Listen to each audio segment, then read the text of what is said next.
Bien noté, professeur.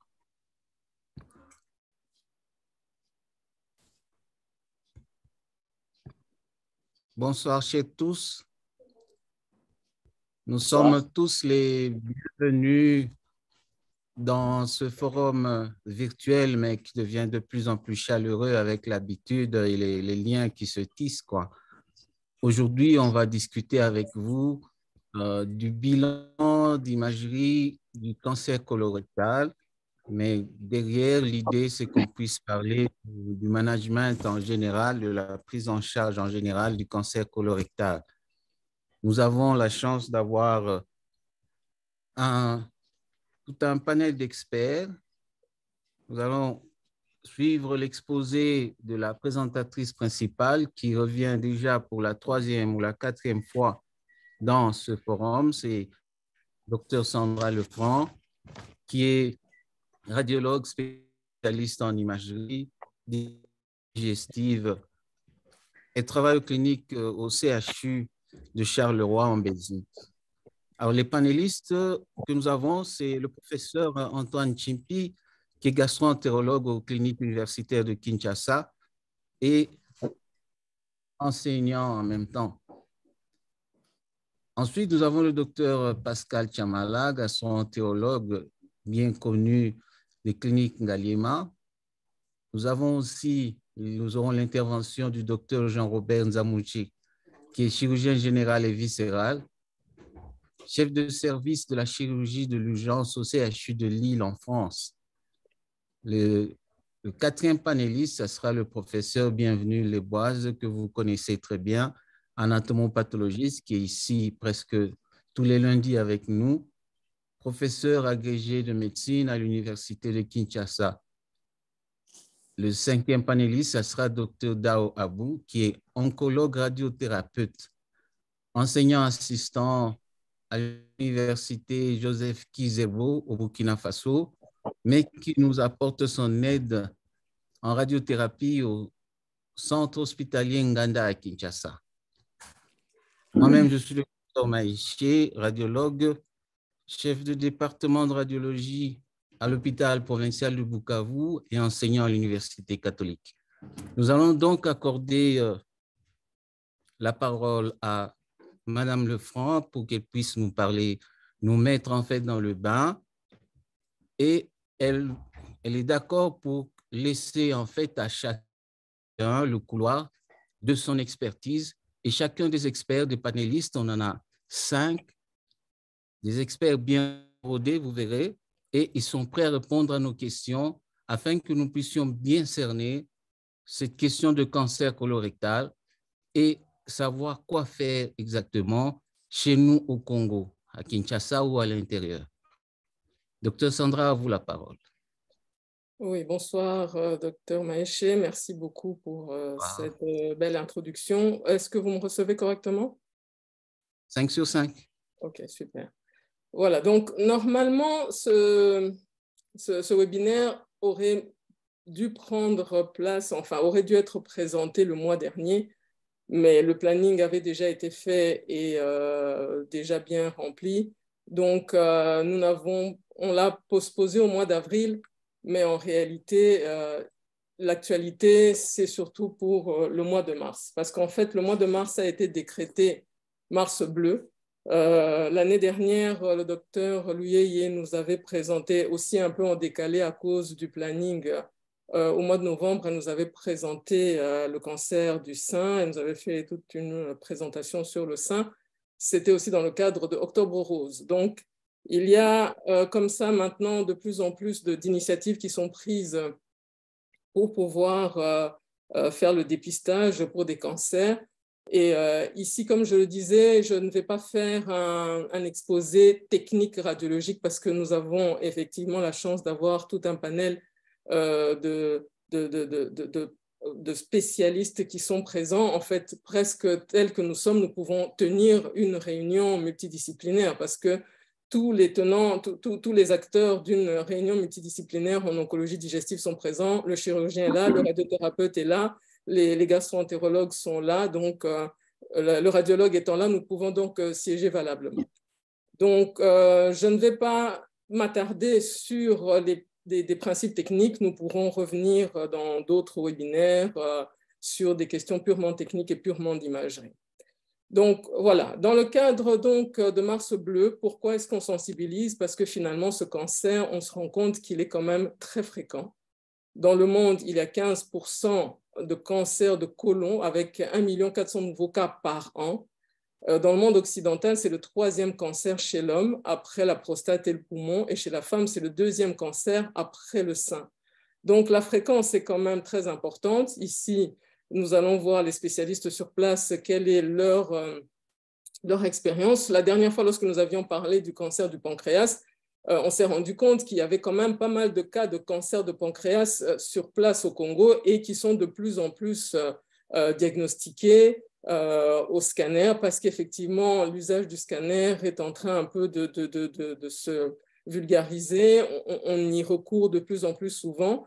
Et donc, on commence de plus en plus à mettre le doigt sur la pathologie, des choses qu'on ne connaissait pas ou qu'on passait outre alors qu'elles existaient. Donc, ça aussi, ça fera partie de la discussion de tout à l'heure. Y a-t-il beaucoup ou pas beaucoup de cas de cancer de type digestif, en tout cas colorectal, au niveau même du Congo et de Kinshasa, puisque la plupart des panélistes que nous avons sont de Kinshasa, et Dr Mahesh pourra aussi nous donner son expérience de Bukavu.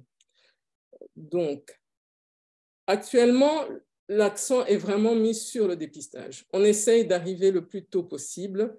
Et en Belgique, par exemple, il y a carrément une réglementation de santé publique qui permet aux personnes qui sont âgées entre 50 et 74 ans d'acquérir un kit et de faire leur test à domicile. Tout seul, on recherche la présence de sang dans les selles.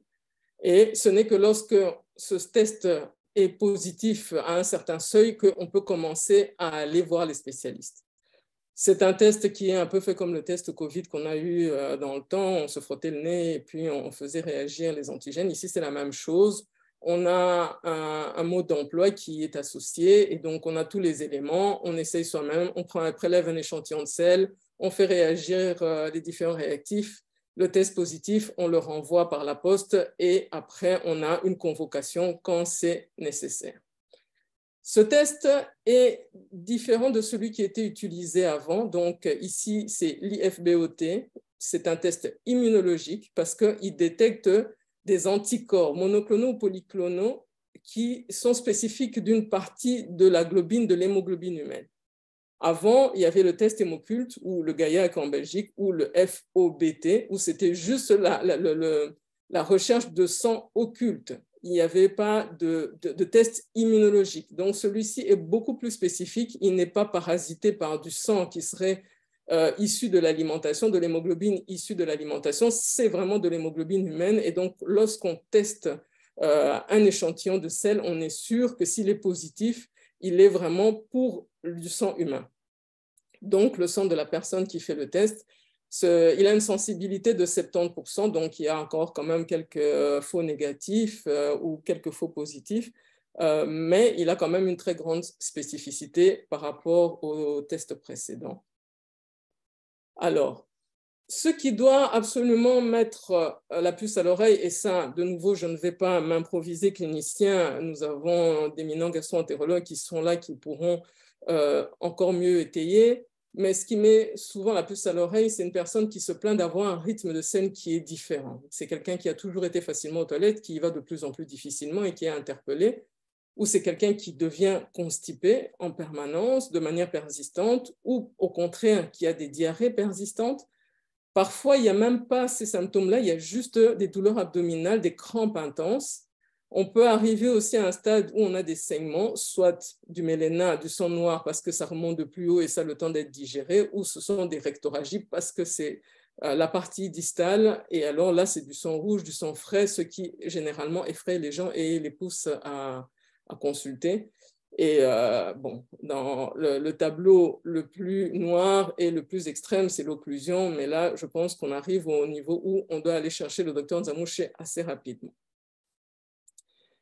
Le gold standard, c'est évidemment la colonoscopie. La colonoscopie permet effectivement de pouvoir aller à l'intérieur de la lumière colique de mieux analyser les parois. On a réellement le nez sur la lésion. On peut soit prélever une partie et envoyer en anapathe, soit resséquer si c'est une petite lésion de type polype. Mais la colonoscopie a ses limites parce qu'il faut toujours anesthésier, il faut que le patient soit complètement endormi, donc il faut que les conditions de l'anesthésie soient réunies. Il faut une bonne préparation colique pour que l'examen puisse être réellement efficace, parce que si on est masqué par des selles et que la préparation est insuffisante, ben, on est un peu limité. Ils sont aussi limités, nos chers collègues, quand le côlon est tellement long qu'il y a beaucoup de zigzags et de virgules à faire, et à un moment, gauche, droite, ils sont un peu perdus, donc ils ne savent plus où ils en sont. Donc, en général, ils n'atteignent pas le sécom et donc l'examen est incomplet. Ou alors quand la lésion est déjà bien installée, que la sténose est très serrée et qu'il ne passe pas avec la caméra. Donc, on a ce type d'image où on voit très bien la muqueuse et on voit la lésion qui est là et elle est très nette, et s'il faut la resséquer parce qu'elle est ressécable, ben, ils peuvent aller à la base et couper, mais en tout cas, ils ont la caméra, ils peuvent bouger, ils peuvent essayer de soulever la lésion, ils peuvent essayer d'insuffler de l'air pour soulever la lésion, donc ils ont le nez sur la lésion. Alors, qu'est-ce que nous, radiologues, pouvons proposer? Donc, j'ai commencé par le plus simple, c'est l'abdomen sans préparation. Ici, c'est un peu un clin d'œil pour tous nos collègues qui sont à l'intérieur du pays, qui essayent de faire tant bien que mal avec le peu qu'ils ont. Et donc, il y en a beaucoup qui, en général, quand on a ces discussions, ils nous disent « Ah oui, mais moi, je n'ai qu'un appareil de radiologie, qu'est-ce que je fais? Le scanner est à Kinshasa, moi, je suis à 1000 km de Kinshasa. » Donc, on va voir si l'abdomen sans préparation peut nous apporter quelque chose. Toujours avec l'appareil de radiologie, on a un lavement baryté en simple ou en double contraste. En allant plus loin, pour ceux qui ont la chance d'avoir un scanner, on peut tenter le coloscanner à l'eau. Et je vais vous parler de la colonoscopie virtuelle, qui est une technique qui, je pense, au Congo n'est pas encore vulgarisée, mais qui, ailleurs, est quand même, devient d'usage routinier. Et puis, l'usage de l'IRM, à quoi est-ce qu'on peut réserver l'IRM? Alors, sur un abdomen à blanc, ben, malheureusement, c'est peu spécifique. On va avoir, quand on est dans un stade déjà très, très loin, on peut avoir une distension aérique, comme vous la voyez ici, ou on peut avoir des niveaux hydroaériques, mais la distension aérique ne vous donne toujours pas la cause de cette distension. Ici, on peut deviner une image en grain de café, on se dit, oui, ça, c'est un volvulus du sigmoïde, selon ce qu'on nous a appris de base. Mais pourquoi est-ce que ce sigmoïde se retournerait sur lui-même? Est-ce que parce qu'il était long? Est-ce qu'il y a un obstacle? Pourquoi est-ce qu'il a commencé à se distendre? Malheureusement, on ne saura pas aller plus loin. Et si on n'a pas d'imagerie en coupe, ben, l'alternative sera d'aller opérer, ou alors essayer d'exsuffler ou de faire un lavement. Voilà, l'abdomen sans préparation, même si elle peut donner des indications, reste quand même très peu spécifique.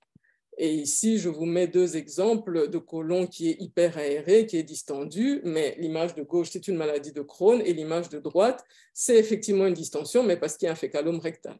Donc, l'hyperaération du côlon, parce qu'il y aurait un obstacle, ne nous donne pas l'origine ni la cause du problème. Nous conforte dans l'idée qu'il y a un souci, mais lequel, malheureusement, on n'aura pas beaucoup d'informations supplémentaires.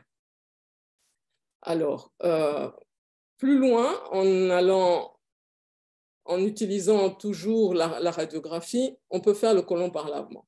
Le côlon par lavement, on a de la baryte, ça c'est encore relativement simple. Ce sont des bidons d'un produit opaque qu'on peut facilement conserver. C'est un produit stable qui ne demande pas de manipulation particulière. On met une canule dans l'ampoule rectale et puis on commence à injecter le produit, on fait un lavement. On suit à la radio jusqu'au moment où on atteint le sécom. On est sûr que l'examen a été complet. Si on commence à inonder la dernière anse, on est bon. Donc, le côlon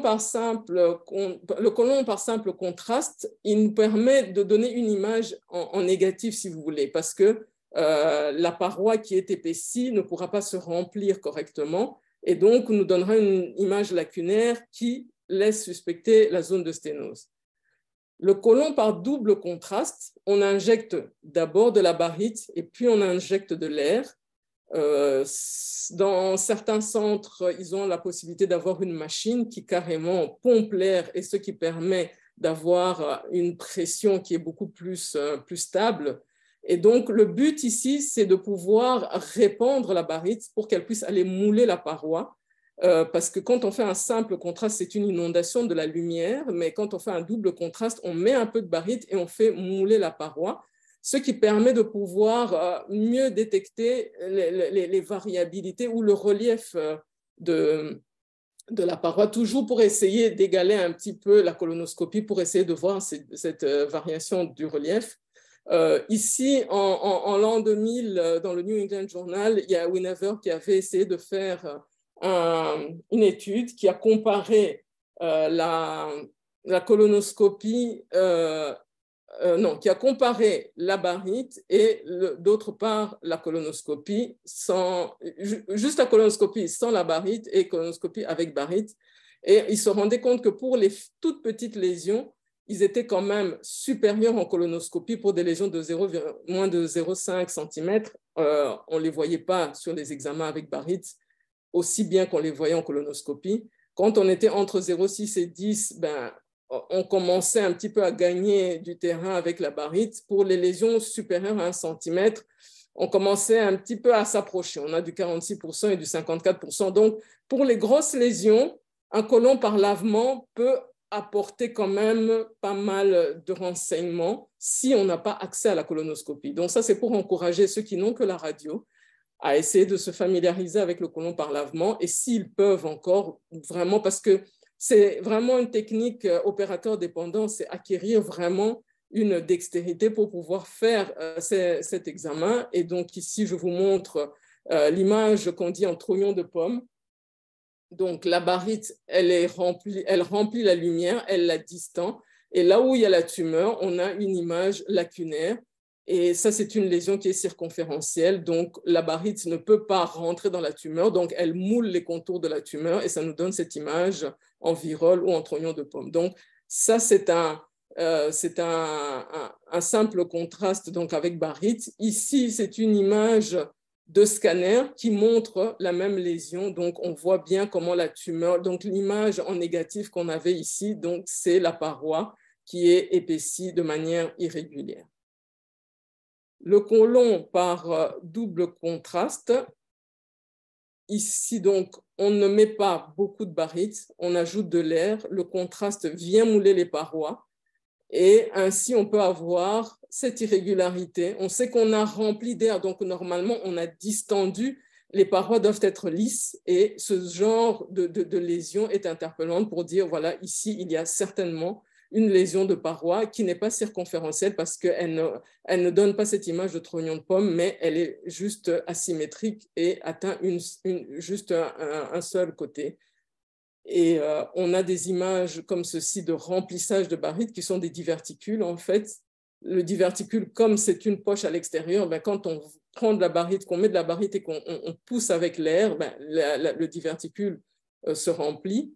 Par contre, une image qui ferait protrusion dans la lumière, comme ici, vous devinez une image, une ombre qui est dans la lumière, elle ne se laisse pas pénétrer par la barite, donc c'est un volumineux polype qui est là, qui donne une image en négatif et qui baigne dans la barite.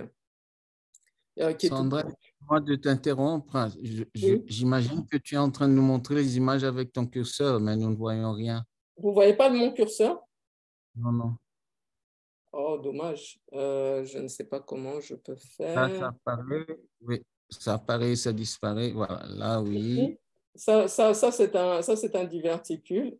Et ici, le polype. Vous voyez mon curseur? Non? Non, non.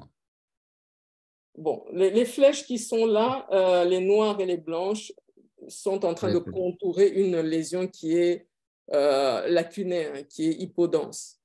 C'est ça le polype qui baigne dans la lumière du côlon, où le blanc, c'est la barite, et l'ombre noire, comme un arbre, comme une fleur, là, c'est le polype. OK. Bon, dommage que mais je ne sais pas faire autrement parce que je n'ai que mon curseur ici. OK, bon, on va faire avec. Alors, le coloscanner à l'eau, c'est un scanner normal. Ça permet de mieux visualiser les lésions de paroi. Cet examen n'est pas un vrai coloscanner à l'eau parce que vous voyez qu'il y a plutôt des anses intestinales qui ont été opacifiées, qui sont toutes blanches, donc ça a été opacifié au Télébrix. Mais la distension est telle que ça nous donne une image de coloscanner à l'eau. Je n'ai pas su mettre la main sur un bon examen. Et donc, celui-ci, je trouvais qu'il représentait bien les éléments que donne le coloscanner. L'eau que vous allez remplir toujours par lavement en mettant une canule dans l'ampoule rectale et en faisant couler de l'eau tiède, s'il vous plaît, parce que le corps est à 37 degrés. Si vous lui mettez de l'eau froide, je pense qu'il ne va pas revenir, le patient, chez vous. Donc, vous lui mettez de l'eau tiède par la canule, vous remplissez le côlon et ça va avoir pour effet de distendre la lumière colique. Du fait qu'on injecte le contraste va prendre au niveau des parois. Donc, vous avez une fine paroi là où la paroi est normale, comme la flèche du dessus, vous voyez bien la fine paroi. Et la flèche d'en bas, vous voyez que la paroi, elle est épaissie de manière asymétrique. C'était l'image en trognon de pomme qu'on avait sur le côlon par lavement. Donc, ça, c'est l'image qu'on peut avoir du coloscanner. C'est un scanner normal, mais dans lequel vous augmentez vos chances de pouvoir trouver les lésions lorsque vous injectez de l'eau. Idéalement, si c'est possible, il faut préparer le patient, lui demander de faire un petit lavement avant pour ne pas que vous puissiez baigner dans les sels et être un peu dans le marasme parce qu'il ne va pas pouvoir retenir le liquide que vous allez lui injecter. Mais bon, voilà. Donc, ça, c'est le coloscanner à l'eau qui vous permet de quand même bien voir des lésions. Mais une fois de plus, les petites lésions, celles qui sont inférieures à 10 mm, ça reste quand même encore l'apanage des gastro-entérologues. Alors, la colonoscopie virtuelle. Donc, nous avons essayé de copier les gastro-entérologues. On a essayé. On n'y est pas arrivé à 100%, mais ça peut avoir un certain intérêt. Intérêt parce que ça permet quand même de faire du dépistage. En tout cas, aux États-Unis, on utilise carrément la colonoscopie virtuelle comme moyen de dépistage à grande échelle pour les cancers colorectals. L'avantage par rapport à la colonoscopie, c'est qu'il ne faut pas faire de sédation. C'est un scanner, donc ça dure le temps d'un scanner. Le patient arrive et il repart une demi-heure après. Ce n'est pas invasif non plus, parce que bon, la colonoscopie n'est pas dénuée de risques malgré tout. On peut toujours perforer, on insuffle, on distend, mais si la paroi est fragilisée quelque part, on peut perforer, on peut blesser, on peut couper peut-être un peu trop profondément. Donc, c'est quand même invasif une colonoscopie optique. La colonoscopie virtuelle, nous, on ne coupe rien, on ne fait rien, on met juste de l'air. Les complications sont rares. La perforation est devenue rare parce que l'insufflation de l'air se fait par une machine avec un manomètre. Donc, on contrôle la pression qui est mise et à chaque moment, on peut arrêter d'insuffler et maintenir le niveau de pression obtenu. Donc, on atteint rarement un niveau tel que la distension crée la perforation. On a quand même accès à pas mal de lésions qui peuvent être difficiles en colonoscopie optique, notamment quand on a des ostrations ou des lésions qui sont sur les ostrations. Parfois, on peut être un petit peu en difficulté. Et l'avantage aussi, je vais vous montrer l'image tout à l'heure, c'est qu'on a un curseur et on se promène dans tous les sens dans le côlon, on va où on veut. Par contre, le gastro-entérologue, il sait difficilement faire marche arrière. Il voit les lésions en avançant, mais il peut difficilement faire un go-back et voir les lésions en rétrovision. Et comme c'est un scanner, nous, on voit non seulement dedans, on voit aussi dehors. Ce qui fait que le gastro-entérologue, il est dans la lumière, il ne voit pas ce qui se passe à l'extérieur. Donc ça, ce sont les avantages de la colonoscopie. Mais bon, ce n'est pas non plus une technique sans faille parce que comme il faut faire une préparation qui est quasi identique à celle de la colonoscopie optique, souvent, il reste quand même un peu de liquide, ce que le gastro-entérologue, quand il arrive sur une zone de liquide, il peut encore nettoyer, rincer, aspirer. Mais nous, le liquide, il se dépose, il est déclive et il peut masquer certaines lésions. On peut avoir des zones de distension incomplètes malgré qu'on a mis la pression, mais ça ne se maintient pas. Il y a des patients, surtout quand les sphincters sont un peu fatigués, on a beau remplir, l'air sort tout aussi vite, donc on n'est pas non plus dans des conditions optimales.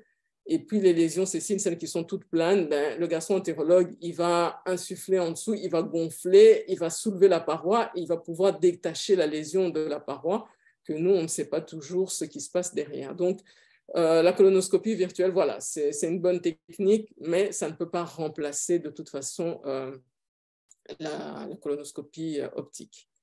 Donc ici, je vous ai mis 3 images de scanner. Donc ça, c'est le scanner de base, l'acquisition qu'on acquiert.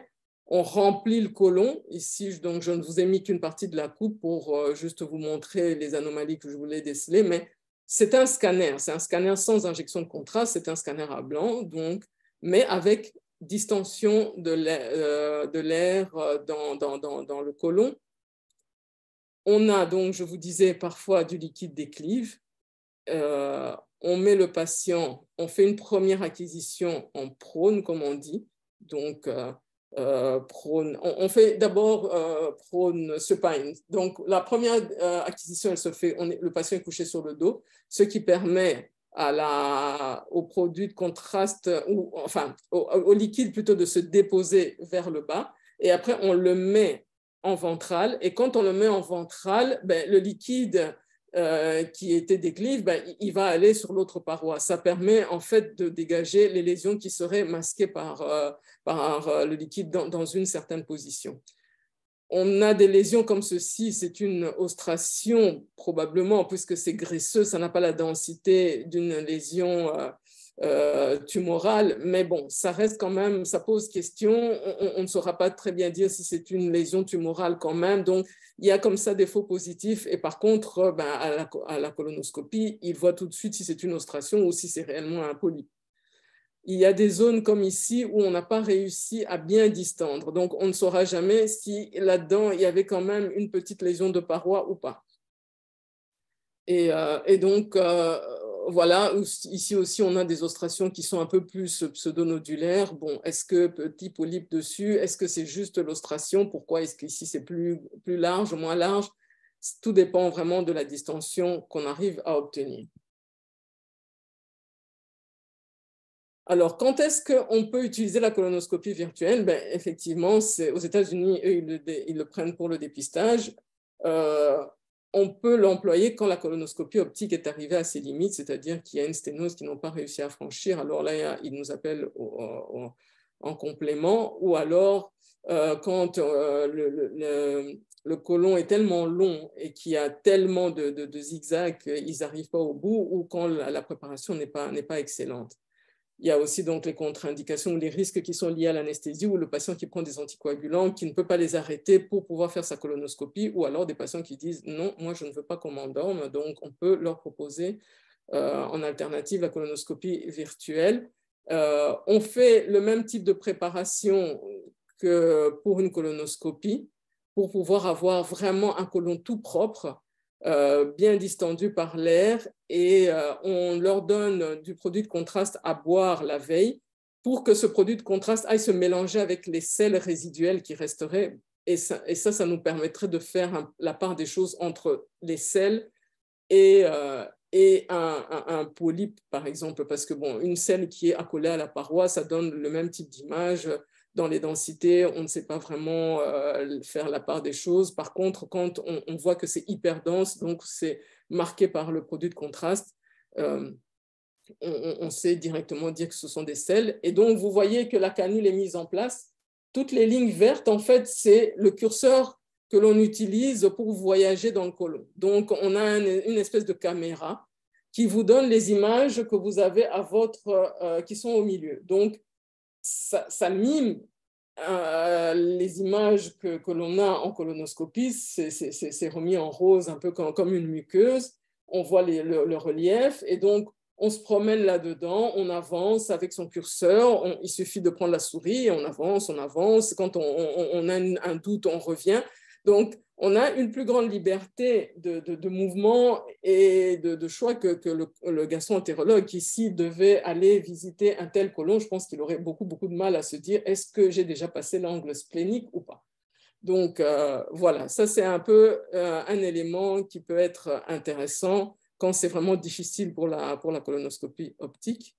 Ça demande un certain entraînement parce qu'effectivement, voilà, lui, il voit directement qu'il y a des selles. Hein, ce qui est orange, jaune, ce sont des selles. Mais par contre, nous, on ne sait pas dire, est-ce qu'au-dessus, ici, est-ce que c'est une ostration, est-ce que c'est un polype? Parfois, l'image rendue n'est pas tellement facile. Donc, ça demande quand même beaucoup d'entraînement, ça demande beaucoup d'aller-retour entre une colonoscopie normale, optique et la virtuelle. Ça demande quand même une certaine expertise à développer. Donc, ça ne s'acquiert pas facilement du jour au lendemain. Et ici, je vous montre donc l'image qui est pointée en rose, c'est le polype.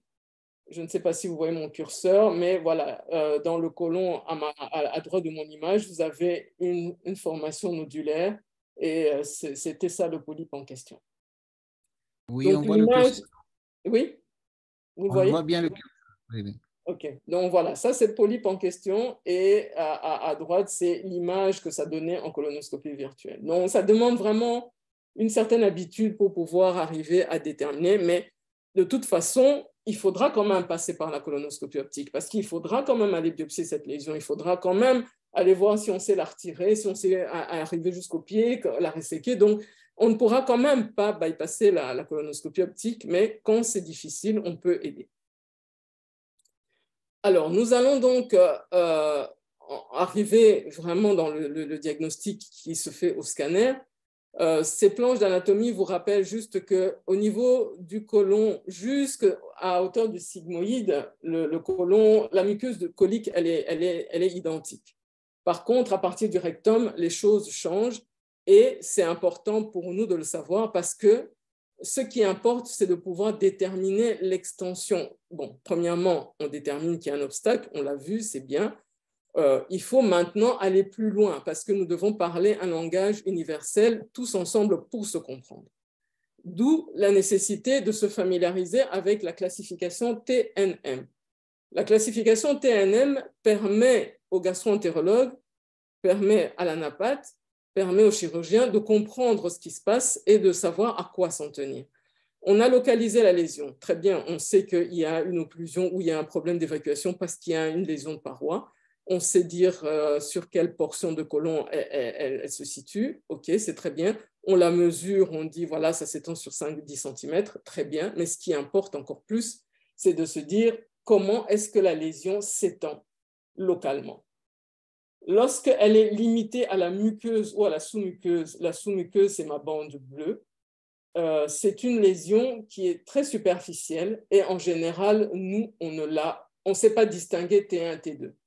On verra que la muqueuse est un peu épaissie, mais ça, c'est vraiment le ressort du gastro-entérologue. Parce que lui, soit il a juste son endoscope ou il a l'écho-endoscope et ça lui permet vraiment de voir s'il arrive à pénétrer dans la musculeuse. Donc, tant qu'on est dans l'épaisseur de la paroi, en général, nous n'avons pas une définition suffisante pour pouvoir faire le distinguo T1, T2. T3, c'est une tumeur qui a dépassé la sous-séreuse et donc qui commence à rentrer dans le tissu péricolique.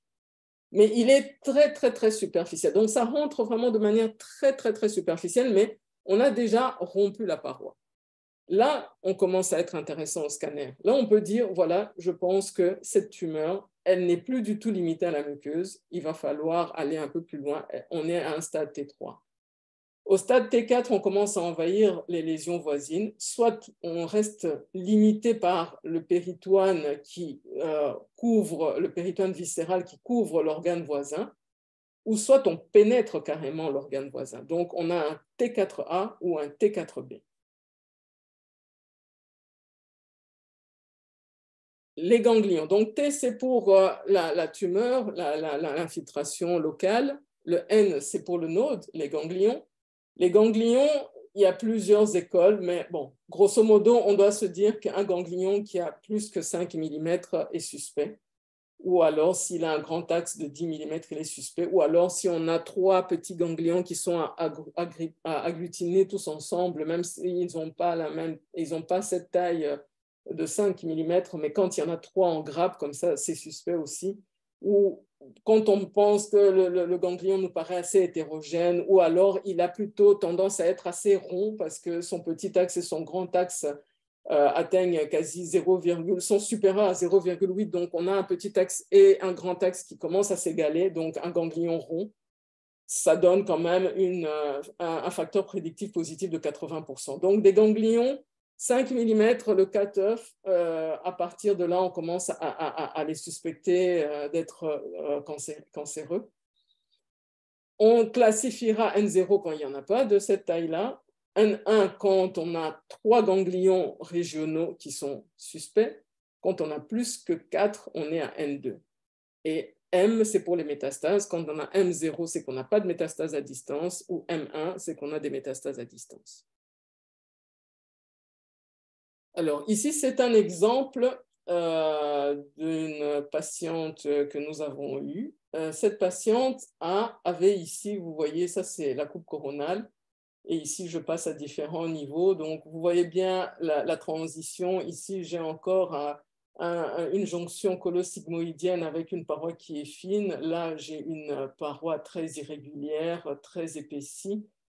J'ai des spicules qui rentrent dans la graisse avoisinante. C'est tout flou, c'est tout sale autour. Ce n'est pas de l'inflammation parce qu'on n'est pas dans un contexte de sigmoïdite. Quoique, on peut avoir une périviscérite, on peut avoir une inflammation localisée qui peut accompagner la tumeur, mais ce n'est pas de l'inflammation, c'est vraiment l'infiltration carcinomateuse tumorale de la graisse avoisinante et on a là un ganglion. Donc, ce patient, quand on l'avait pris en charge, on avait dit que c'était un T3 avec, je pense, on avait dit un N1. Et ça, c'est le protocole ANAPAT qui était revenu en nous disant qu'effectivement, c'était un T3 N1. Et malheureusement pour lui, il avait déjà des métastases hépatiques que l'on voit là. Et donc, c'était une tumeur qui était M1 parce qu'on avait des métastases à distance. Donc, c'est pour ça que le bilan qu'on fait, une fois qu'on a le diagnostic, en tout cas, ou soit le patient, ça aussi, c'est une discussion à avoir parce que souvent, nous, ce qu'on fait, c'est un premier scanner parce que le patient vient pour douleur abdominale aux urgences. On fait un premier scanner et quand on fait le diagnostic, après, on fait le bilan général.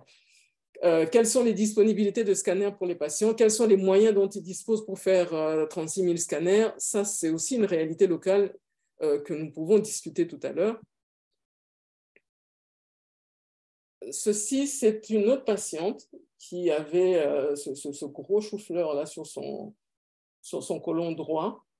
Vous voyez que la tumeur, elle était quand même assez nette sur les contours, elle était quand même assez propre, mais il y avait des zones ici que je ne montre pas, où il y avait quand même, ici par exemple, on voit qu'il y a des spicules, il y a des petits ganglions locaux, et la tumeur était revenue T3, N0, parce que tous les petits ganglions ici à l'anapathe, ils étaient indemnes, il n'y avait pas de tumeur dedans. Donc, la tumeur a été classée T3 parce qu'on avait quand même cette petite infiltration locale. On était à distance des organes voisins, donc on était dans un T3. On avait déjà quand même rompu la séreuse, on était déjà en dehors, on n'était plus dans un T1, T2.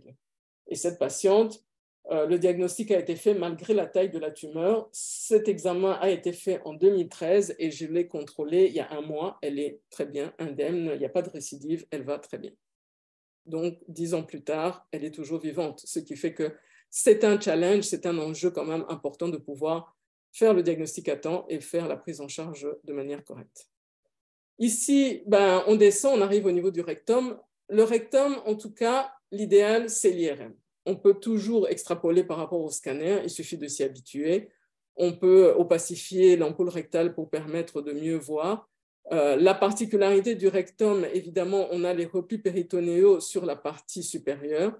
Pour faciliter le travail des chirurgiens, on va définir 3 régions. On va définir le bas rectum qui est à 5 cm de la marge anale, le moyen rectum entre 5 et 10 et le haut rectum entre 10 et 15. Et on verra avec le docteur Nzamouche qu'en fonction que c'est un haut rectum ou que c'est un moyen rectum ou que c'est un bas rectum, la chirurgie, elle est différente. Et la particularité du rectum par rapport au reste du côlon, c'est qu'on a les sphincters. Et les sphincters, malheureusement, ce sont des muscles automatiques. On ne sait pas les remplacer. Une fois que la tumeur a envahi les sphincters, la chirurgie est différente. Donc, et au niveau du rectum, l'anatomie est particulière aussi. Donc, on a vu les différentes couches qu'on avait entre la muqueuse, la musculeuse et puis la séreuse. Au niveau du rectum, la partie sous-séreuse s'élargit. La graisse est beaucoup plus large et ça devient la graisse du mésorectum. Et la séreuse devient le fascia mésorectal. Et donc, la classification qu'on avait sur le reste du côlon est différente ici. On a une tumeur qui est soit limitée à la muqueuse, elle est in situ, ou alors du T1, T2, ça de nouveau, nous, on n'est pas capable de faire la distinction parce qu'on ne voit pas la différence des couches à l'IRM ou au scanner. On commence à être intéressant quand on arrive en T3 parce que la tumeur a franchi, elle a franchi ici la musculeuse, elle rentre dans la graisse.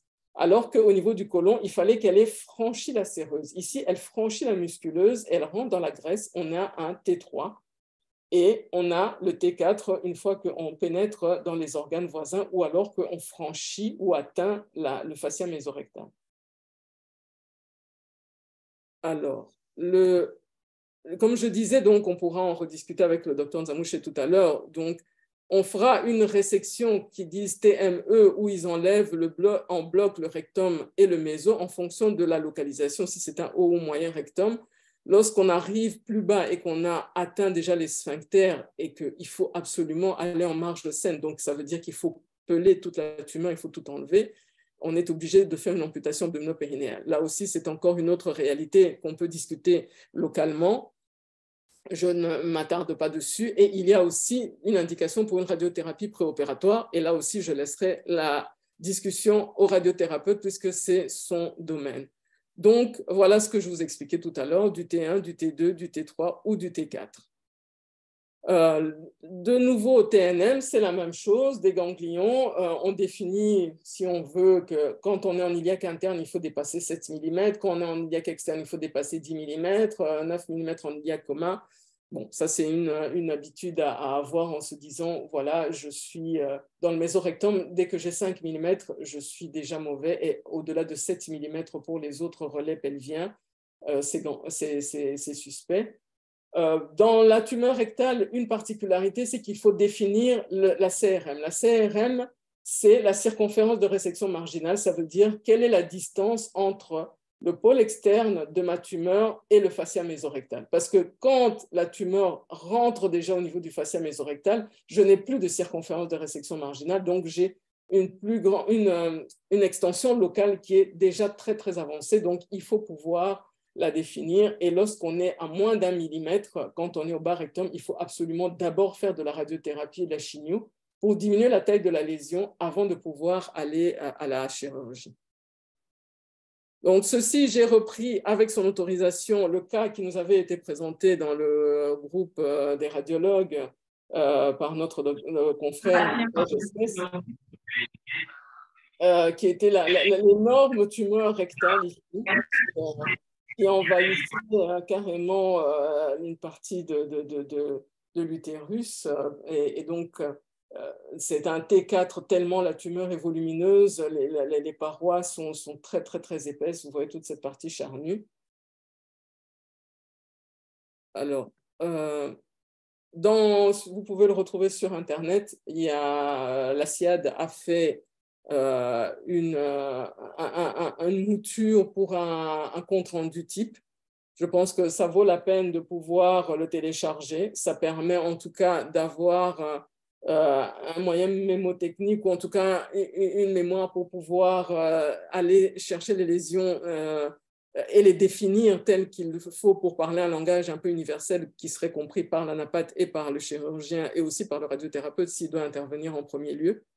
Donc, je pense que ça vaut la peine de s'aider avec ces comptes rendus type que l'on peut adapter à sa sauce, mais au moins, on a un compte rendu exhaustif.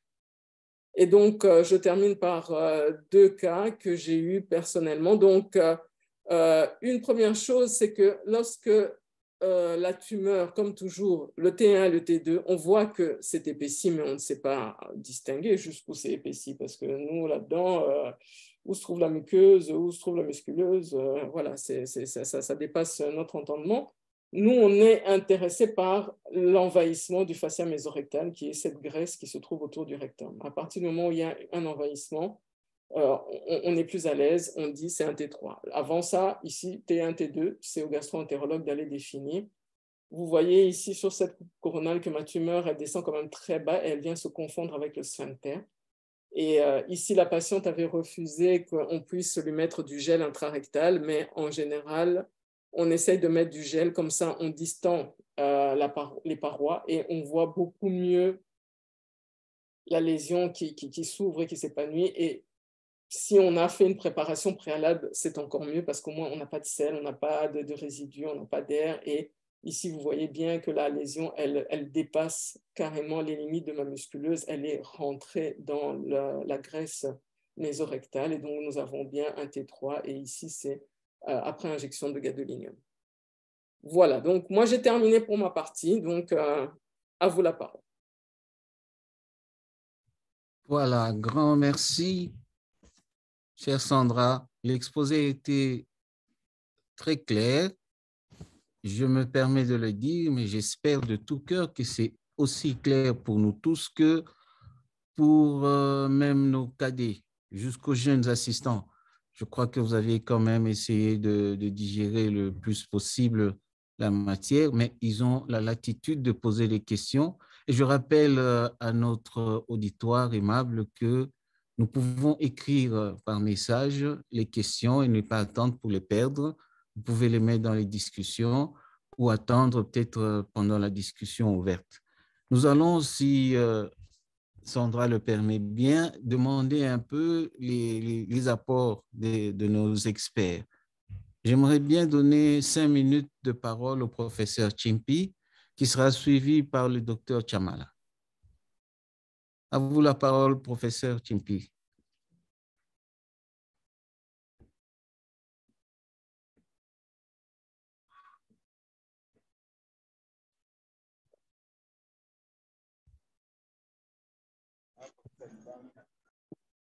Allô, professeur.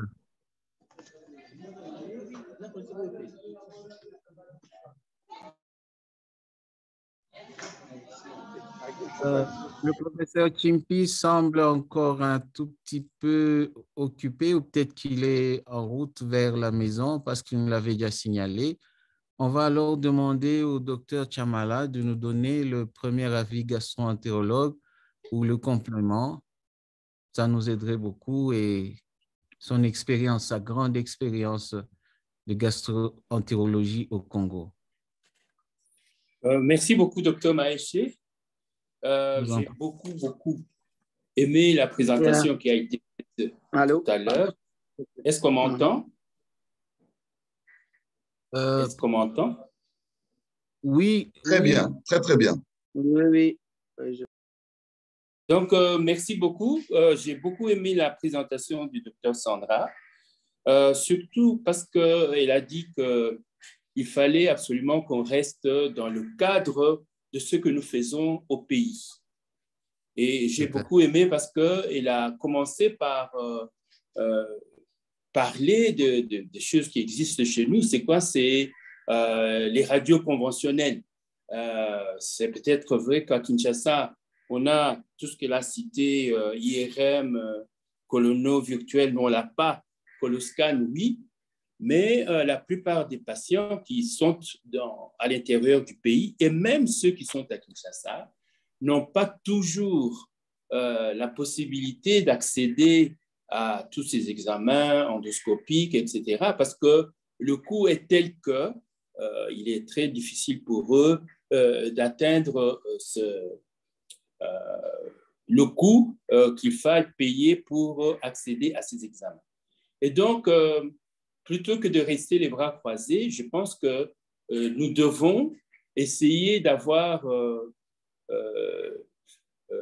des techniques plus approfondies, plus fouillées par rapport à ce que nous avons, et peut-être essayer de faire une chaîne de diagnostic qui nous permettrait, comme ils font actuellement en Europe, avec les tests de dépistage que chacun peut aller acheter au niveau de la pharmacie et pouvoir se le pratiquer sur lui-même. Et donc,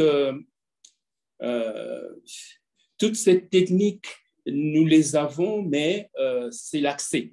C'est l'accès qui fait défaut. Alors, maintenant, quand nous avons accès, il y a aussi une certaine organisation que nous devons avoir dans la prise en charge pluridisciplinaire. On ne sait plus traiter les gens tout seuls. Et de plus en plus, il y a des groupes qui se forment ici aussi au pays où plusieurs spécialistes se mettent ensemble pour discuter du cas, des investigations jusqu'au diagnostic et à la prise en charge, aussi bien radiothérapie, chimiothérapie, etc. Mais j'ai beaucoup aimé parce que le docteur nous a fait remarquer qu'il ne faut pas rester les bras croisés, il faut essayer de faire avec ce qu'on a, parce qu'en combinant les images de radio avec la colonoscopie, il est possible de pouvoir approcher les diagnostics. Et grâce à la colono, on sait faire des biopsies et nous avons, dans le panel, j'ai vu que le professeur Leboise est là, nous avons des gens qui peuvent nous poser les diagnostics et pouvoir avancer. Donc, il est possible, mais le problème reste dans l'organisation locale, de pouvoir faire des groupes de discussion, des groupes de prise en charge et aussi de faire en sorte que l'accès à tous ces examens soit possible. Et nous sommes heureux d'apprendre que bientôt, c'est la couverture santé universelle, mais en attendant qu'elle arrive, nous pouvons, avec ce que nous avons, pouvoir aider nos patients à vivre d'une façon beaucoup plus saine, parce que actuellement, lorsque nous avons des patients, par exemple en endoscopie, c'est des patients qui arrivent à un stade déjà fort avancé, parce que le problème est que dans notre pays, en tout cas à Kinshasa, dès que vous avez du sang par vaisselle, ce sont les hémorroïdes. Alors, les gens vont faire tout un tas d'investigations ailleurs, aller prendre des médicaments, n'importe lesquels. Et lorsqu'ils arrivent à la consultation, c'est déjà quelque chose de fort avancé et malheureusement qui va coûter beaucoup plus cher en investigation et qui, même quand on a fait des investigations, pour acquérir, accéder au traitement, c'est tout aussi cher. Mais là aussi, heureusement, je pense que le Programme national de lutte contre les cancers est en train de nous trouver des médicaments, mais je pense qu'en tant que membre de la Société des gastro-entérologie, on devrait faire beaucoup d'efforts pour qu'on fasse comme en Belgique, comme ils font en Belgique, avec des dépistages, chacun chez lui, mais en se disant, entre 30 et 40 ans, il faudra quand même qu'on puisse faire ces examens. Encore faut-il encore, et c'est toujours le problème d'accès à ces examens, c'est le coût. C'est le coût. Et donc, vivement la couverture santé universelle, parce que si déjà à Kinshasa, on a les peu de cas que nous avons, je pense qu'à l'intérieur, il y a beaucoup plus de cas. Et comme les confrères de là-bas n'ont pas beaucoup d'appareils d'investigation, ça fait que nous perdons beaucoup de nos concitoyens faute de pouvoir accéder aux soins. En tout cas, un très grand merci au docteur Sandra parce qu'elle a souligné que déjà avec ce que nous avons, nous pouvons avancer dans la prise en charge de ces cas qui sont de plus en plus nombreux.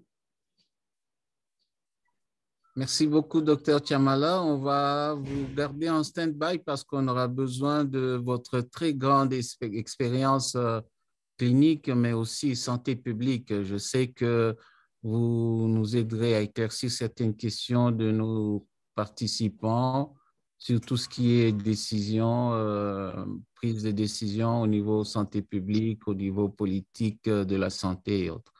Je ne sais pas si le professeur Chimpi est disponible. Je l'ai vu se connecter à un moment. Vous avez la parole, Oui. professeur, pour nous Je éclairer suis avec... là là, vous ne me coupez pas le son, donc je suis là. Bonjour, j'essayais de me connecter, je n'y arrivais pas à un moment. Bonjour, Mille professeur, excuses vous donc avez la pour parole. tout à l'heure. Et merci à Madame Lefranc de sa présentation. Et merci au docteur Chamala Pascal pour son complément précieux. Alors, qu'est-ce que je peux dire pour ne pas être redondant? C'est qu'en matière de cancer du côlon dans notre pays, en mettant tous les examens, toutes les techniques que Madame Lefranc vous avez décrites, dans 9 cas sur 10, on peut faire les diagnostics. Donc, même s'il y a quelques explorations qui ne sont pas disponibles, ces explorations sont rares. Leurs indications sont limitées. Ils sont limités pas seulement ici, mais y compris en Europe, où j'ai exercé pendant plusieurs années. Donc, dans 9 cas sur 10, on peut faire le diagnostic. En matière de dépistage, il y a ce souhait que le docteur Chamala a émis dans le dépistage, mais nous allons probablement être confrontés très vite à la culture médicale ou plutôt à la préoccupation des gens à résoudre d'autres problèmes plutôt qu'aller faire le dépistage. Mais bon, ça sera toujours un progrès que ça arrive, mais je ne suis pas très sûr que ça nous aide beaucoup, comme d'ailleurs, ça n'a pas été une grande solution dans les pays européens.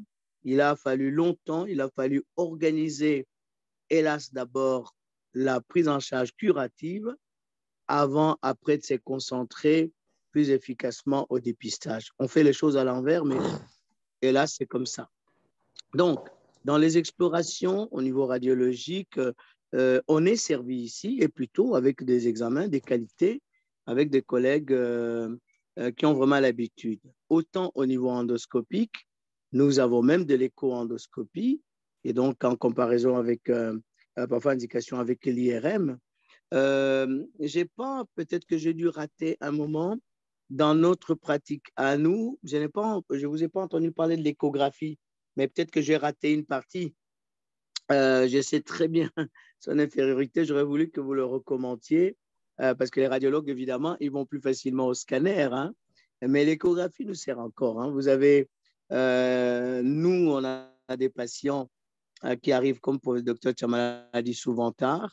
Dans une petite série de la clinique où je travaille ici, nous avons colligé pendant les 5 dernières années nos cancers digestifs, environ 350 pour les 5 années, 70 donc en moyenne par an, et 20% de ces cancers étaient des cancers du côlon. Mais malheureusement, souvent, 20 par an, donc, et 20%, pardon, donc 12, 13, c'est-à-dire un cancer colique par mois. Vous voyez, on peut donner des chiffres. Malheureusement, souvent des stades avancés, souvent métastatiques. Et donc, lorsqu'un patient vient parce qu'il est en subocclusion, parce qu'il a rectoragie, qu'en endoscopie, vous avez une lésion, qu'à l'échographie, vous lui trouvez les métastases hépatiques, bien souvent, voilà, le reste va être peu contributif pour eux, à moins qu'ils soient très jeunes, en bon état. On va aller vérifier plus loin le poumon et les restes. Donc, l'échographie, sans égaler le scanner, a encore une place, surtout dans nos milieux ici, où parfois les gens ont du mal sur le plan financier d'accéder à telle ou telle exploration. Mais grosso modo, je pense que je finis par votre commentaire initial. Vous voyez, on est un panel où on peut prendre en charge correctement un cancer du côlon dans notre pays, y compris jusqu'au traitement, enfin, chirurgie et traitement post-chirurgical. Nous en avons beaucoup trop peu qu'on découvre très tôt. Et donc, le défi est sur tous ces côtés-là. Voilà, messieurs, bravo. Merci beaucoup. Merci beaucoup, professeur, pour vos apports. Vous soulignez, en plus des commentaires précieux du docteur Chamala, vous soulignez l'apport de l'échographie et vous insistez comme lui sur le fait que nous devions aller de plus en plus vers les groupes de discussion au vu des experts que nous avons. Je vais donner la parole au docteur Nzamouchi qui va nous apporter une touche chirurgicale en termes de prise en charge de tout cela. Avant de passer la parole au radiothérapeute Dr Dao. Dr Nzamouchi, à vous la parole. Oui, bonsoir. Donc, je remercie d'abord Sandra pour cet exposé qui était non seulement pertinent, intéressant et instructif. Moi, quand j'écoute Sandra, j'apprends toujours et merci de nous avoir donné des éléments en plus. En tout cas, moi, j'ai beaucoup appris même aujourd'hui. Alors, comme je dis souvent, je suis content que tu parles du cancer colorectal parce que, comme je dis souvent, je préfère un cancer colorectal avec 5 métastases hépatiques qu'un cancer du pancréas avec une toute petite métastase hépatique. La différence, c'est que le cancer de colorectal avec 5 métastases hépatiques, avec un bon traitement, il y a plus de 60% de survie à 5 ans, tandis que le cancer du pancréas, si j'ai une toute petite lésion hépatique, avec le cancer du pancréas, je suis mort dans l'année. Donc, le cancer colorectal, c'est bien de le dépister, surtout que c'est un cancer qui est finalement assez gérable au niveau digestif. Alors, c'est vrai que nous, d'un point de vue chirurgical, on avait plutôt très longtemps une approche centrifuge. C'est-à-dire que j'ai une tumeur du sigmoïde, par exemple, avec des métastases hépatiques. Donc, j'allais d'abord opérer la tumeur primitive du sigmoïde. Et puis après, je donnais de la chimio, enfin, je faisais donner par l'oncologue de la chimio pour essayer de nettoyer le foie. C'est un petit peu comme si je suis dans ma parcelle, j'ai un petit poulailler avec des poules. Le poulailler s'est ouvert. Je vais d'abord vite refermer le poulailler. Ensuite, je vais chercher toutes les poules qui se sont échappées pour les mettre dedans. Mais maintenant, on s'est rendu compte que le pronostic de survie n'est pas à la lésion primitive, mais aux métastases. Donc, quand on a un cancer du sigmoïde métastasique hors urgence, on a tendance à commencer par donner de la chimio. Commencer parce qu'on sait que la survie, elle est due aux métastases.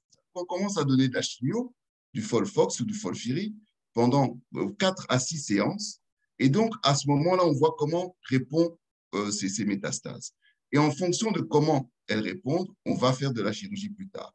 Donc, on utilise d'abord un traitement chimiothérapie qui est un peu néo-adjuvant. Dans l'exemple là, c'est comme si j'ai ma parcelle avec mon petit enclos poulailler. Le poulailler s'ouvre. Au lieu d'aller fermer le poulailler, je bloque la parcelle. Et puis je prends toutes les poules qui sont échappées pour aller les remettre dans l'enclos. C'est plus donc cette approche centripète qui est de plus en plus utilisée. D'où l'importance de l'imagerie qui peut dire avant s'il y a des métastases hépatiques ou pas, pour ne pas tomber, pour pouvoir avoir une approche et une stratégie chirurgicale d'avant. C'est la même chose pour la carcinose péritonéale. Vous savez, la carcinose péritonéale, avant, on ouvrait le ventre, on voyait qu'il y avait de la carcinose, on disait carrément que le patient était en palliatif. Maintenant, on sait que lorsqu'il y a de la carcinose qui est repérée au scanner, on peut donner de la chimiothérapie et puis on fera de la CHIP, de la chimio-hyperthermie intrapéritonéale. C'est-à-dire qu'on donne de la chimio directement dans le ventre, de l'oxaliplatine ou de la mitomycine, à 42 degrés. 42 degrés, et ça permet de tuer les cellules de carcinose sur place. Donc ça, c'est des choses qui sont assez nouvelles, d'où l'importance de savoir s'il y a une carcinose avant ou s'il y a des métastases hépatiques avant. Et ça, le seul examen qui nous aide à savoir ça avant, c'est les métastases, la présence des métastases hépatiques ou pas. Donc, voilà ce que je voulais un peu dire d'un point de vue chirurgical. Alors, à un moment donné, Sandra a parlé du cancer du rectum. Il faut savoir que le rectum, comme l'a très bien expliqué Sandra, est recouvert du péritoine au niveau supérieur, donc il y a 3 parties, et en dessous, donc le rectum inférieur et moyen, qui est de 5 cm, 10 cm, se trouve sous le péritoine.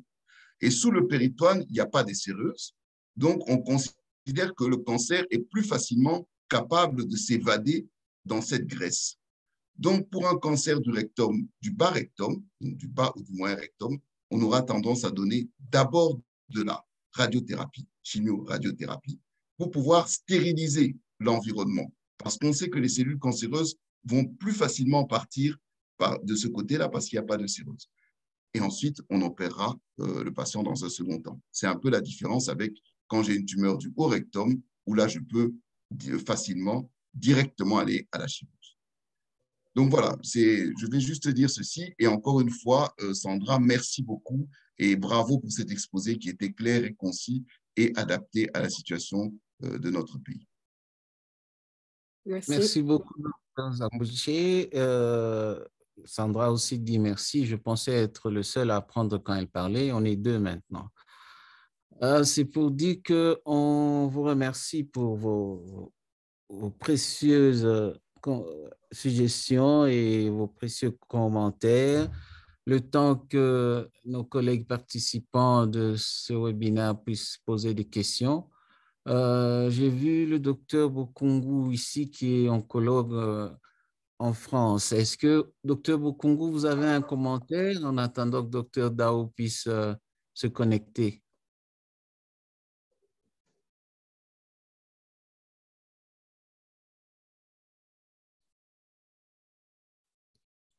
Allô, docteur Bokungu, vous n'avez pas de commentaire sur ce débat? Comme ça, vous pouvez nous dire le point de vue d'un oncologue.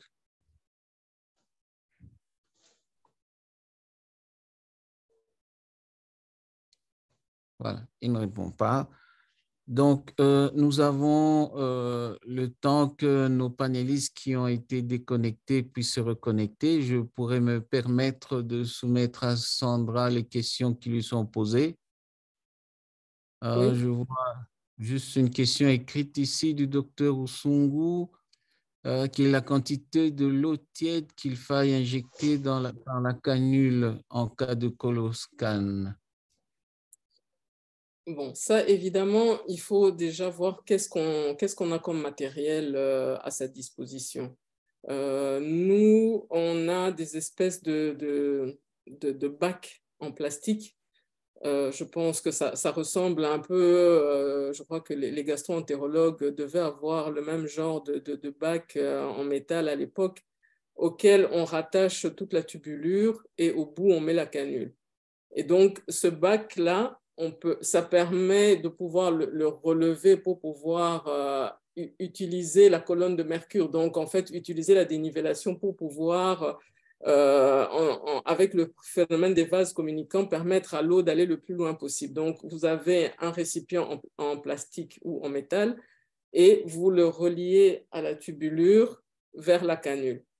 On commence avec, on se dit 1 litre d'eau. Mais il faut voir déjà ce que le patient est capable de supporter, parce que s'il n'est pas bien préparé, s'il n'est pas vidé, si on n'a pas fait une imagerie préalable pour voir quel est l'état de sa situation avant de faire ce diagnostic, il faut y aller doucement. Donc, vous commencez par laisser couler l'eau. En général, quand on utilise comme ça un bac, ça permet qu'avec le phénomène physique naturel, qu'il n'y ait pas de pression supplémentaire. Donc, vous faites couler l'eau et ça se remplit et le patient vous dira non, non, là j'ai mal, j'ai trop mal, vous vous arrêtez. Ou alors quand vous voyez que ça ne coule pas bien, vous essayez de relever votre colonne d'eau et donc en relevant le niveau d'eau, l'eau arrive à aller beaucoup plus loin.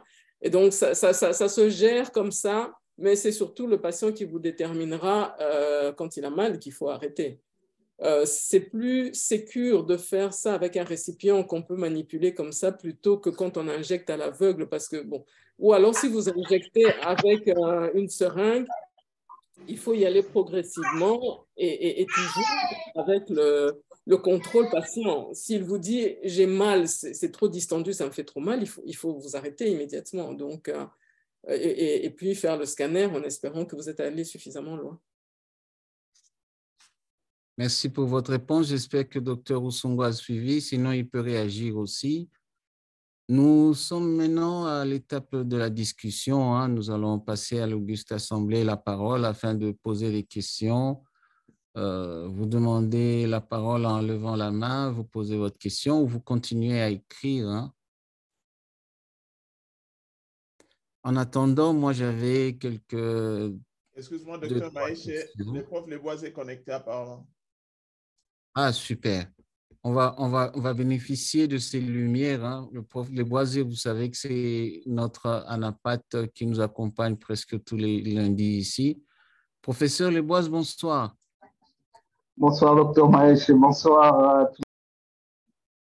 Bonsoir, désolé pour le petit problème technique. Je ne sais pas si vous avez suivi la discussion, mais docteur Sandra nous disait qu'elle vous gardait le plat principal, c'est-à-dire de nous plonger dans les types de cancers en 2-3 minutes, en 5 minutes en fait.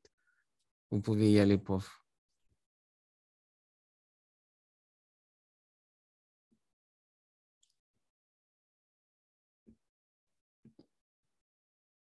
Allô, professeur Leboise? Oui, excusez-moi, ce n'est pas des perturbations parce qu'il y a des appels entrants en même temps. Je suis sur le téléphone. Mille excuses. J'ai raté la dernière partie. Excusez, docteur, votre topo était très intéressant. Et surtout quand vous étiez dans les petits, enfin les TNM et tout ça, il fallait absolument, mais je me suis déconnecté. Désolé, je n'ai pas suivi le commentaire du prof Samouché, ni le prof Tumpi, ni, je ne sais pas, c'est quand même un peu dommage. Parce que la discussion, c'est toujours intéressant d'avoir ce que les autres ont dit. Mais moi, à mon niveau, oui, c'est très, oui, ça, j'ai vu, c'est très intéressant. Et ce que je peux dire, je crois que le prof Tumpi en a parlé, je ne sais pas si tu es en ligne, je crois que tu as CMO. Donc, le cancer colorectal, c'est une réalité ici en RDC. Bon, ça fait un peu plus de 5 ans on est en train de mutualiser nos efforts avec nos collègues qui sont revenus, hein, notamment les profs Tipeee et puis l'imagerie qui suit et tout ça. Le cancer colorectal, du point primitif, il est fréquent. Et c'est quoi ces cancers? Vous le savez, donc en plus de 90%, c'est essentiellement l'adénocarcinome. Bon, on disait jadis libertineux en particulier. Et souvent, dans le 2 tiers des cas, ou même les 3 quarts des cas, c'est les petits, donc c'est les T4, les gens qui viennent vraiment avec envahissement des organes de voisinage. Et puis, bon, de rares cas avec les collègues, avec les profs, on a eu à gérer vraiment avec, parfois c'est des polypes partiellement dégénérés, des choses comme ça, encore in situ. On a dû faire des choses correctement. Alors, qu'est-ce qu'elle n'a pas fait en RDC? La NAPAT est aujourd'hui capable de poser le diagnostic, oui, de faire l'immunohistochimie avec MSI, CARAS. On arrive quand même à faire parce que derrière, il y a des traitements ciblés qui sont arrivés ici, chez nous. Ceux qui sont avec nous à RCP des cliniques universitaires avec Kinshasa, ils savent que, bon, on fait circuler la liste de médicaments disponibles et en fonction de ça, on essaye de faire des anapathes et surtout d'aider la population à accéder à ce médicament pour tout ce qui est barectome avec la radiothérapie. Comme je l'ai toujours dit, donc on a encore environ nos 200 cures de radiothérapie. De chaque fois qu'il y a indication, docteur Dao, j'espère qu'il est avec nous. Donc on a fait un effort de vérifier qu'il y a le patient peut entrer dans notre cohorte et on l'envoie en Ganda pour la radiothérapie. Donc, en clair, je vais me résumer. Donc, l'anapathe suit en fonction de la dynamique un peu de tout ce qui est comme pathologie moléculaire aujourd'hui, parce que derrière, nous avons des traitements adaptés aujourd'hui, ciblés, disponibles en RDC, même si on n'a pas tout, mais on essaye de faire et on reste positif pour que demain, nous puissions avoir tout l'arsenal. Voilà un peu, je suis vraiment désolé de ne pas être au début, ma petite contribution à ce stade. Mais j'ai resté dispo pour des questions d'éclaircissement s'il y en a dans l'Assemblée. Je vois qu'il y a du monde en 91. c'est déjà pas mal. Aujourd'hui, c'est exceptionnel vu la qualité des panélistes et de l'intervenant. Voilà, merci beaucoup, Dr. Maïch. Merci beaucoup, professeur Leboise. Comme vous dites, la NAPAT a un rôle très important. Le docteur Chamala l'a souligné au Congo. La plupart des patients arrivent à un stade avancé. Je ne vois pas encore de questions dans le panel. Si. Alors, il y a Dr. Jacques Mirindi qui nous demande, est-il possible de réaliser un lavement double barite sans régulateur de pression pour insuffler? Si oui, comment procéder? Ça, c'est pour Dr. Sandra, je crois. Bon, de toute façon, c'est de la cuisine, hein, c'est de la popote. Chacun essaie un peu de se débrouiller avec les instruments qu'il a. Si vous avez, je ne sais pas si vous avez le fameux boc, comme je disais, le fameux récipient en plastique dans lequel vous pouvez mettre de la barite dedans. Si vous l'avez, tant mieux. Si vous n'avez pas de récipient et que vous avez juste au moins des grosses seringues, il faut avoir quand même les grosses seringues, les plus grosses que vous auriez, les Bono, comme ça vous avez un bon 30, 40, 50 millilitres, je ne sais pas ce que vous avez à disposition, mais prendre vraiment une très grosse seringue. Ce qu'on peut faire, c'est toujours sous contrôle scopique. Vous injectez d'abord, si vous n'avez que la canule et votre tuyauterie, vous injectez d'abord un certain volume de contraste. Vous essayez de voir jusqu'où vous arrivez. Par exemple, si vous arrivez déjà à passer la boucle sigmoïdienne, que vous arrivez au niveau du côlon gauche, vous clampez et alors vous remplissez d'air la même seringue et vous poussez maintenant la colonne de barite avec de l'air. Et vous essayez comme ça en jouant air, barite, jusqu'à ce que vous allez arriver jusqu'au niveau du sécom. Mais ça, c'est quelque chose que vous devez essayer d'acquérir progressivement. C'est là l'art du métier. Hein. C'est la radiologie des opacifications digestives, c'est vraiment de l'art. C'est chacun, vous tournez le patient au fur et à mesure lorsqu'il est sur le dos, vous le tournez progressivement vers la gauche et puis progressivement vers la droite. Il y a un moulage qui se fait des parois et ainsi de suite. Et vous continuez de pousser progressivement avec l'air, avec la barite, de manière à ce que vous avanciez dans le côlon, mais en même temps, vous faites un moulage suffisant. Et au fur et à mesure que vous allez acquérir cette dextérité, vous saurez quelle est la quantité de barite que vous devez absolument d'abord injecter. Au début, peut-être que vous allez injecter, vous allez arriver à mi-côlon gauche, vous injectez de l'air, vous voyez si vous avancez suffisamment ou pas, et cette expérience-là va s'acquérir progressivement. La prochaine fois, peut-être que vous allez vous dire, non, je dois arriver à l'hémicolon.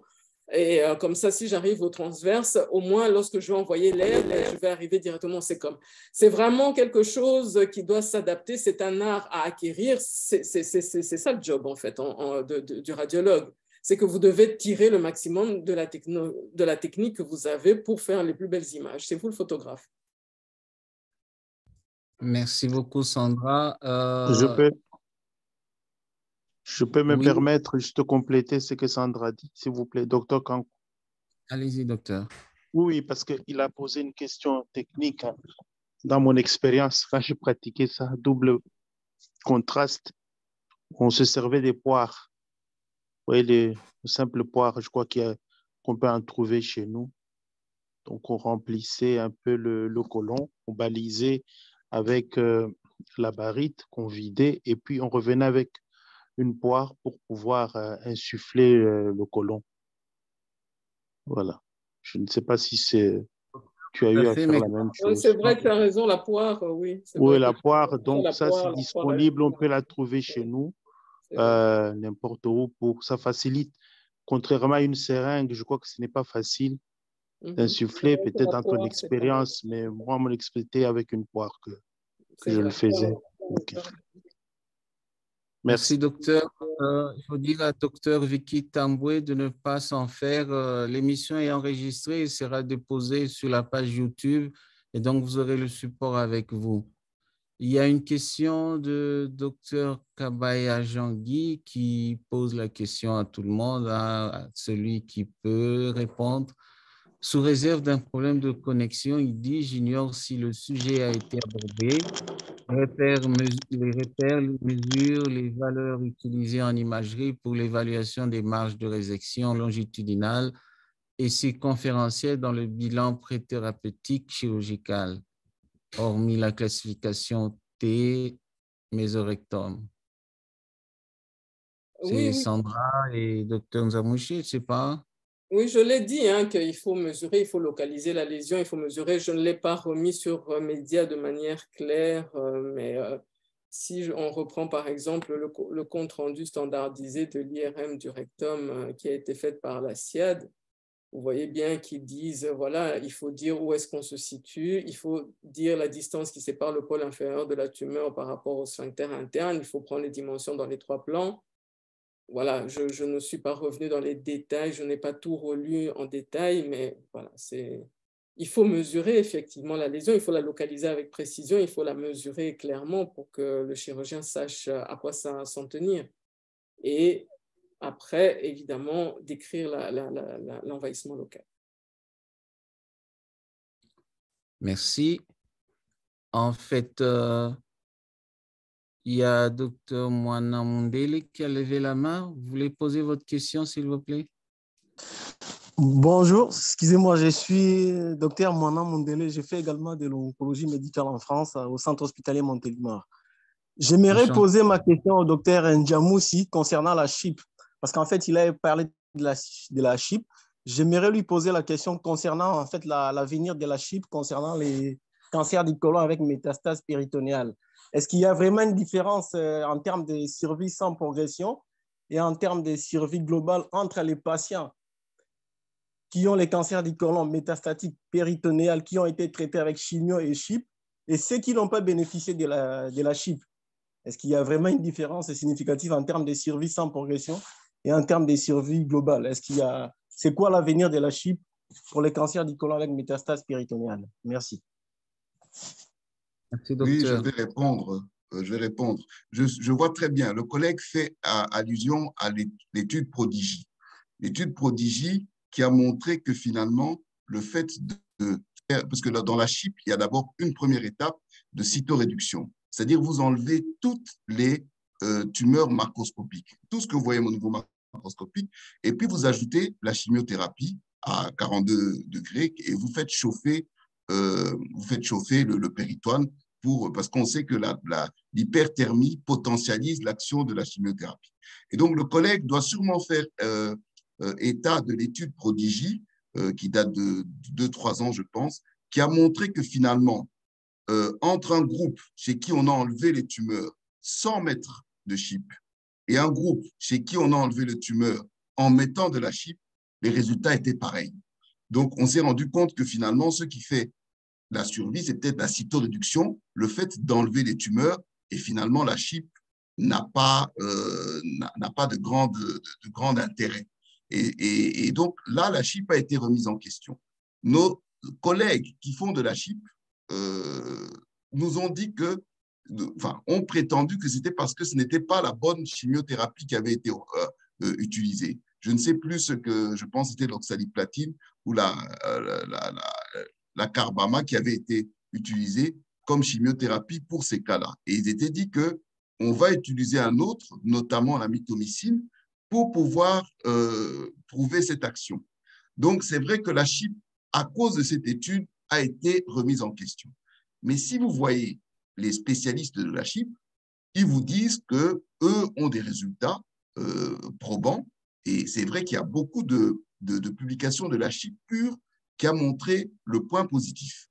Toujours est-il que, je pense que j'en avais parlé avec professeur Leboisé, le fait déjà de montrer que la cytoréduction, c'est-à-dire le fait d'aller retirer toutes les tumeurs, permet d'augmenter la survie, c'est déjà un plus. Alors qu'avant, on voyait ces tumeurs, on faisait marche arrière, on disait, ils sont morts dans 6 mois. Le fait de pouvoir retirer, avec ou sans CHIP, toutes les tumeurs est déjà une bonne preuve. Mais je comprends que vous mettiez ça en question, sûrement à cause de l'étude Prodigy qui malheureusement n'a pas montré de supériorité par rapport à la CHIP. Mais ce n'était qu'une seule chimiothérapie qui était utilisée. Alors, excusez-moi, mais je vois qu'il y a une autre question du professeur Dadim Bata. Quelles sont les indications de la céliochirurgie versus la laparotomie dans le traitement du cancer colorectal? De principe, lorsqu'il n'y a pas de complications, on utilisera toujours la célioscopie, enfin, en Occident, pour enlever la tumeur. On n'utilise pas lorsqu'on est dans l'urgence, notamment une occlusion avec une distension des intestins d'amont. La céliochirurgie, lorsqu'on a une distension de plus de 3 cm du grêle, par exemple, c'est une contre-indication. Donc, on n'utilisera pas lorsque le patient est trop grave, en péritonite et qu'il faut aller vite et qu'il est choqué. On l'utilisera, il peut être choqué aussi parce qu'il saigne, on ne l'utilisera pas. Et c'est vrai qu'on aura tendance à moins l'utiliser si le patient a des grands antécédents chirurgicaux qui font qu'il y a beaucoup d'adhérence. Ce sont les quelques cas où on n'utilisera pas. Sinon, on utilisera d'office la céliochirurgie. Voilà. Et pour la dernière question là qui est venue à Sandra pour les limitations, je l'ai dit tout à l'heure, on considère que lorsqu'on a un rectum en inférieur ou en moyen, on considère que la lésion a quand même dépassé la paroi, parce qu'il n'y a pas de séreuse, il n'y a pas de péritoine, et là, on aura tendance à toujours quasi utiliser un traitement néoadjuvant, radio-chimiothérapie avant d'y aller. Voilà. Mais docteur, si je peux embrayer pour ne pas vous perdre, moi, je me demandais sur quand vous avez à choisir entre enlever la tumeur complètement ou préserver le sphincter. Est-ce que vous pensez qu'un radiologue dans les conditions du Congo, disons tout au plus un CT scan, peut vous aider à dire si vous choisissez d'enlever toute la tumeur ou de préserver le sphincter? Ce sont des questions que nous recevons tous les jours. Le chirurgien me dit, tu me parles d'une tumeur au CT scan. Est-ce que tu penses que c'est bon ou je peux laisser? Alors, vous savez que de plus en plus, on fait des résections intersphinctériennes où vraiment, donc, on va le plus bas possible avec des anastomoses colorectales ou colo-anales différées au sein ou protégées, des colo-anales. Ça, c'est ce qui se fait de plus en plus en Occident. Mais moi, maintenant, c'est moi personnellement, je pense que ces anastomoses, quand on a une tumeur à 1 cm de la marge anale, ou presque 1 cm, qui touche le sphincter interne, mais pas le sphincter externe, on a tendance à faire des résections intersphinctériennes. Moi, personnellement, je n'aime pas beaucoup ces résections parce que, les résultats fonctionnels sont très mauvais. Donc, les patients ont souvent des problèmes d'incontinence après. Ils n'ont pas de stomie à vie, mais ont des problèmes d'incontinence. Et de 2, je trouve qu'il y a beaucoup de récidives parce qu'on a slalomé autour de la tumeur et c'est difficile d'être R0. R0, c'est-à-dire résidu zéro d'un point de vue microscopique. R1, c'est-à-dire qu'on a un résidu microscopique. R2, on a un résidu macroscopique. Donc, le but, quand on opère, c'est d'être R0, c'est-à-dire rien comme résidu microscopique. Et c'est difficile d'avoir cette marge de résection assez importante lorsqu'on est trop bas du sphincter. Donc, j'aurais tendance à dire que quand on n'est pas à 1 cm du sphincter, je préfère, surtout dans nos contrées, je préférerais encore une bonne amputation abdominopéritonéale, donc avec une stomie définitive terminale, plutôt que d'essayer de jouer à maintenir une anatomie aux dépens de la physiologie, dans ce sens qu'on a des incontinences, et aux dépens du cancer, du côté carcinologique, avec le risque de récidive. Merci bien. Je reviendrai, moi, à nos deux éminents gastro-entérologues, Dr Chamala et Professeur Tchimpi. J'ai suivi au début de l'exposé de Dr Sandra, on parlait du test de dépistage à la maison, le IFBOC. Alors, j'ai noté que le taux de faux négatifs, c'était 0,15%. Si vous l'extrapolez sur 10 000 personnes, on va en avoir 15 de faux négatifs. Est-ce que ce n'est pas assez lourd comme ça de rater 15 personnes qui ne vont pas arriver chez vous en coloscopie? Ou alors, vous pensez qu'on peut demander à tout celui qui pense avoir un saignement ou autre chose comme signe d'aller faire la coloscopie? Allô? Oui, allô? Allô? De toute façon, professeur Tchimpi, je peux parler? Oui, oui.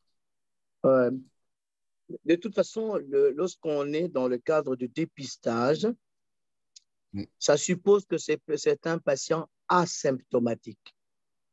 Okay. Un patient qui a des symptômes rectorragie, troubles récents du transit, une symptomatologie particulière, il ne relève plus du dépistage.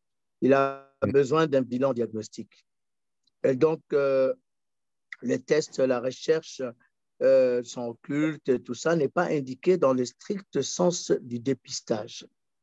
Parce que là, c'est différent. Là, lorsqu'on parle de dépistage, c'est des patients bien portants qui n'ont aucune symptomatologie et qui se soumettent à ces rythmes de dépistage à partir d'un certain âge, 50 ans en Europe. Chez nous, on se pose la question s'il faut pas aller plus tôt parce que nos cancers sont souvent d'apparition plus précoce ici. C'est quelque chose qu'on n'a pas encore bien expliqué puisqu'on n'a que des études monocentriques, mais on a un peu l'impression dans tout type de cancer, que ce soit gynécologique, que ce soit digestif, urologique, autres, on a des cancers précoces. Et donc, 50 ans, on s'est dit, est-ce que ça sera un âge? Donc, toujours est-il que lorsque ces matériels se rendra disponible, les sociétés devront se réunir, trouver un âge précoce pour le dépistage. Mais ça concerne des patients asymptomatiques. Et vous avez raison, à partir du moment où il y a une rectorragie, il y a autre signe, le patient a besoin d'un dépistage colique par coloscopie. Alors, les choses sont très bien codifiées comme ça partout dans le monde. Merci, moi, j'ajouterais, en plus de ce que vient de dire le professeur Chimpi, je me dis que nous sommes dans une société où les gens n'ont pas l'habitude de la prévention, si je peux dire. Donc, il faut, en faisant ce dépistage, même s'il y a ce grand pourcentage de gens qui pourraient passer pour négatifs alors qu'ils sont positifs, c'est d'impliquer cette culture de prévention, de se faire dépister à partir d'un certain âge, suivant les pays. En Europe, c'est 50-54 ans. Ici, chez nous, c'est peut-être plus tôt.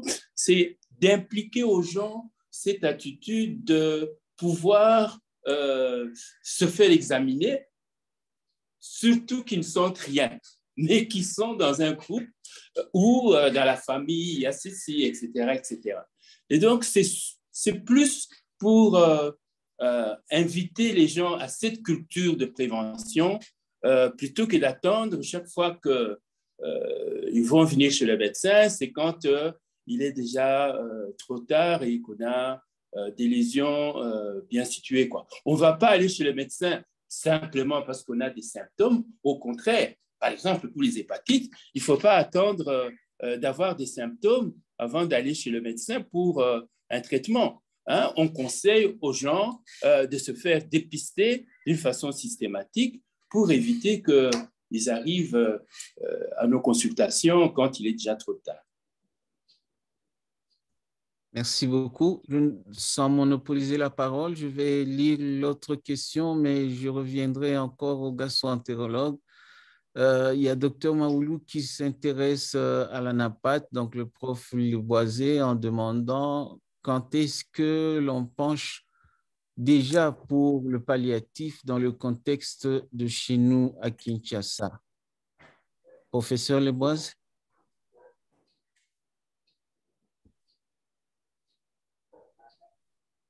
Oui, je suis là, docteur Maéché. C'est docteur Maolo qui pose la question, c'est ça? Oui, s'il vous plaît. Quand est-ce qu'on pense au palliatif dans les contextes oui, les soins palliatifs, vous savez, au sens strict, en fait, j'allais dire un peu le sens ancien, c'est-à-dire les soins de fin de vie, les soins d'accompagnement. Vous savez, ça a de la place ici. Quand souvent la chirurgie, on fait une chirurgie, comme on dit, un peu de propreté, tout ça, parce que les gens sont venus en retard, il y a des médecins un peu partout. Mais aujourd'hui, on sait que les soins palliatifs, c'est intégré dans la prise en charge, j'allais dire thérapeutique, en fait, holistique du cancer. C'est les soins palliatifs. Le palliatif va du début jusqu'à la fin, tous les leviers du début avant les diagnostics jusqu'à suivi post-traitement, il y a de la place pour faire les soins palliatifs. Donc, les soins palliatifs ne sont plus, c'est pas si Désiré Machila est en ligne, lui, les spécialistes maison, Désiré, si tu es en ligne, tu vas réagir derrière moi. Donc, les soins palliatifs, donc il faudra absolument, docteur Marolo, ce n'est plus que des soins de fin de vie. Les soins palliatifs accompagnent, n'est-ce pas, chaque étape dans le parcours de soins en oncologie.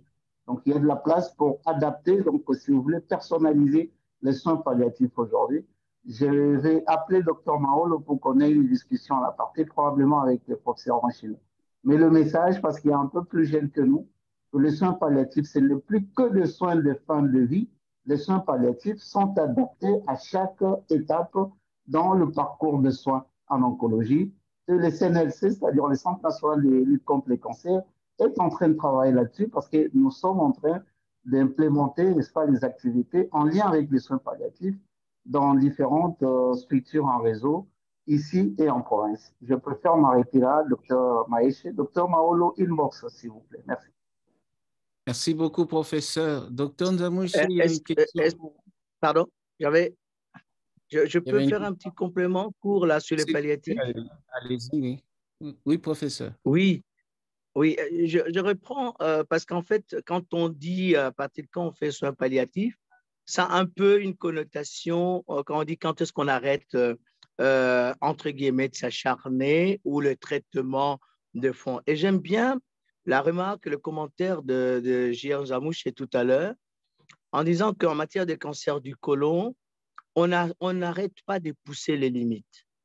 C'est-à-dire, là où avant, on avait une tumeur colique et 2, 3, 4 métastases hépatiques, voire même une métastase pulmonaire, on disait, bon, c'est fini, c'est cuit, laissez-les tranquilles. Non, on ne réfléchit plus comme ça en termes de cancer du côlon. C'est vrai que dans notre milieu à nous, on va être limité par les conditions locales. Quels sont les moyens qu'a la famille? C'est heureux qu'il y ait des programmes maintenant de prix de lutte contre les cancers. J'espère que ça va améliorer la prise en charge des patients, en tout cas les soulager financièrement. Dispose-t-on des médicaments? Oui. Dispose-t-on des gens qui peuvent s'en occuper? Oui. Et j'ai toujours tendance à dire, imaginons aujourd'hui, maintenant là, nous-mêmes, moi-même, on me découvre 4 métastases hépatiques et puis qui fait découvrir un cancer du côlon. Est-ce que c'est pour ça que je vais dire non, laissez-moi tranquille, arrêtez? Probablement pas. Parce qu'on va me donner des explications qu'on peut faire ci, on peut faire ça, voilà.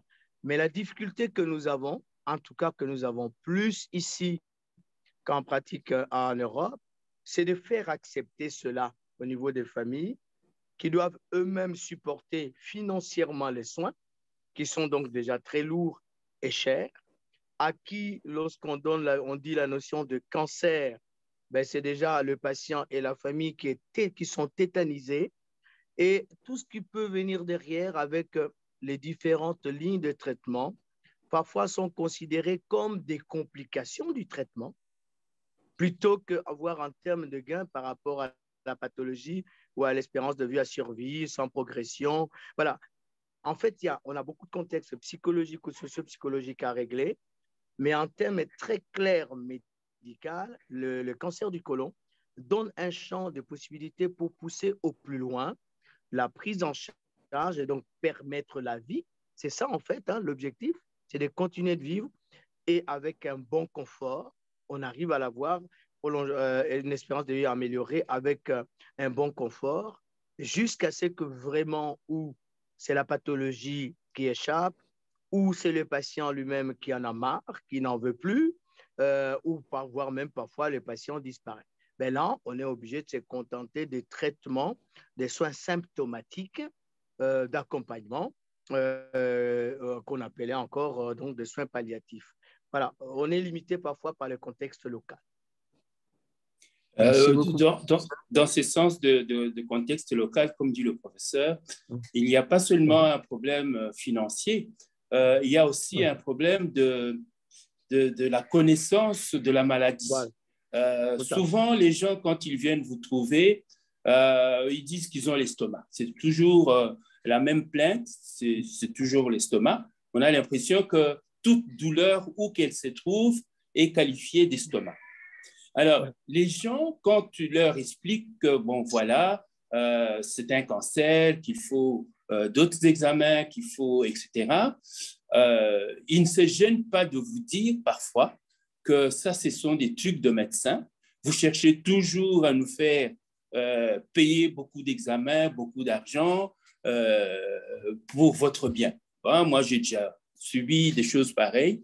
Et donc, il n'y a pas seulement un problème de finances, mais il y a aussi un problème de culture,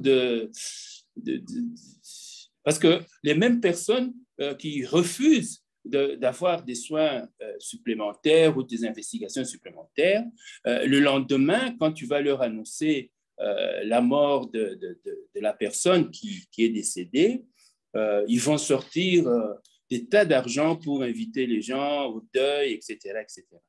Donc, il y a un problème de culture aussi qu'il faille que nous fassions la promotion de savoir que aussi longtemps qu'il y a la vie, il y a possibilité de faire en sorte que la vie soit maintenue dans des bonnes conditions. Merci, docteur Tiamala. On poserait une autre question d'après docteur Bolangui au docteur Nzamouchi. Je ne sais pas s'il pourra répondre, ça dépend. Il dit, est-ce qu'à Kinshasa, il est possible de faire une amputation abdominopérinéale? Je ne sais pas si vous en avez l'expérience et quelles précautions à prendre en post-opératoire. Oui, je vais répondre, hein. Donc, je n'ai pas encore l'expérience de faire une amputation abdominopérinéale à Kinshasa, mais techniquement, c'est tout à fait faisable. Et même mes collègues à Kinshasa, je pense, le fait ou le feraient sans problème. Seulement pour l'amputation abdominopérinéale, il faut une excellente préparation déjà préopératoire. Donc, l'amputation abdominopérinéale, c'est souvent pour les tumeurs basses. Donc, c'est bien que ces tumeurs aient bénéficié de la chimiothérapie. Comme j'ai dit, le rectum inférieur et moyen, c'est des tumeurs qui sont souvent en train de dépasser leur paroi. Et donc, c'est bien qu'ils aient d'abord une radiothérapie pour pouvoir, en tout cas, faire en sorte que le geste soit le plus optimal et plus facile, entre guillemets. Donc, c'est-à-dire qu'il faut préopératoire. Ce sont des opérations qui sont assez hémorragiques, donc il faut prévoir le sang. Et alors, en post-opératoire, une bonne hémostase réalisée en péropératoire, une bonne hémostase et un drainage de cette cavité le plus correct sont en tout cas des atouts post-opératoires qui peuvent faire en sorte que la guérison soit le plus facile possible.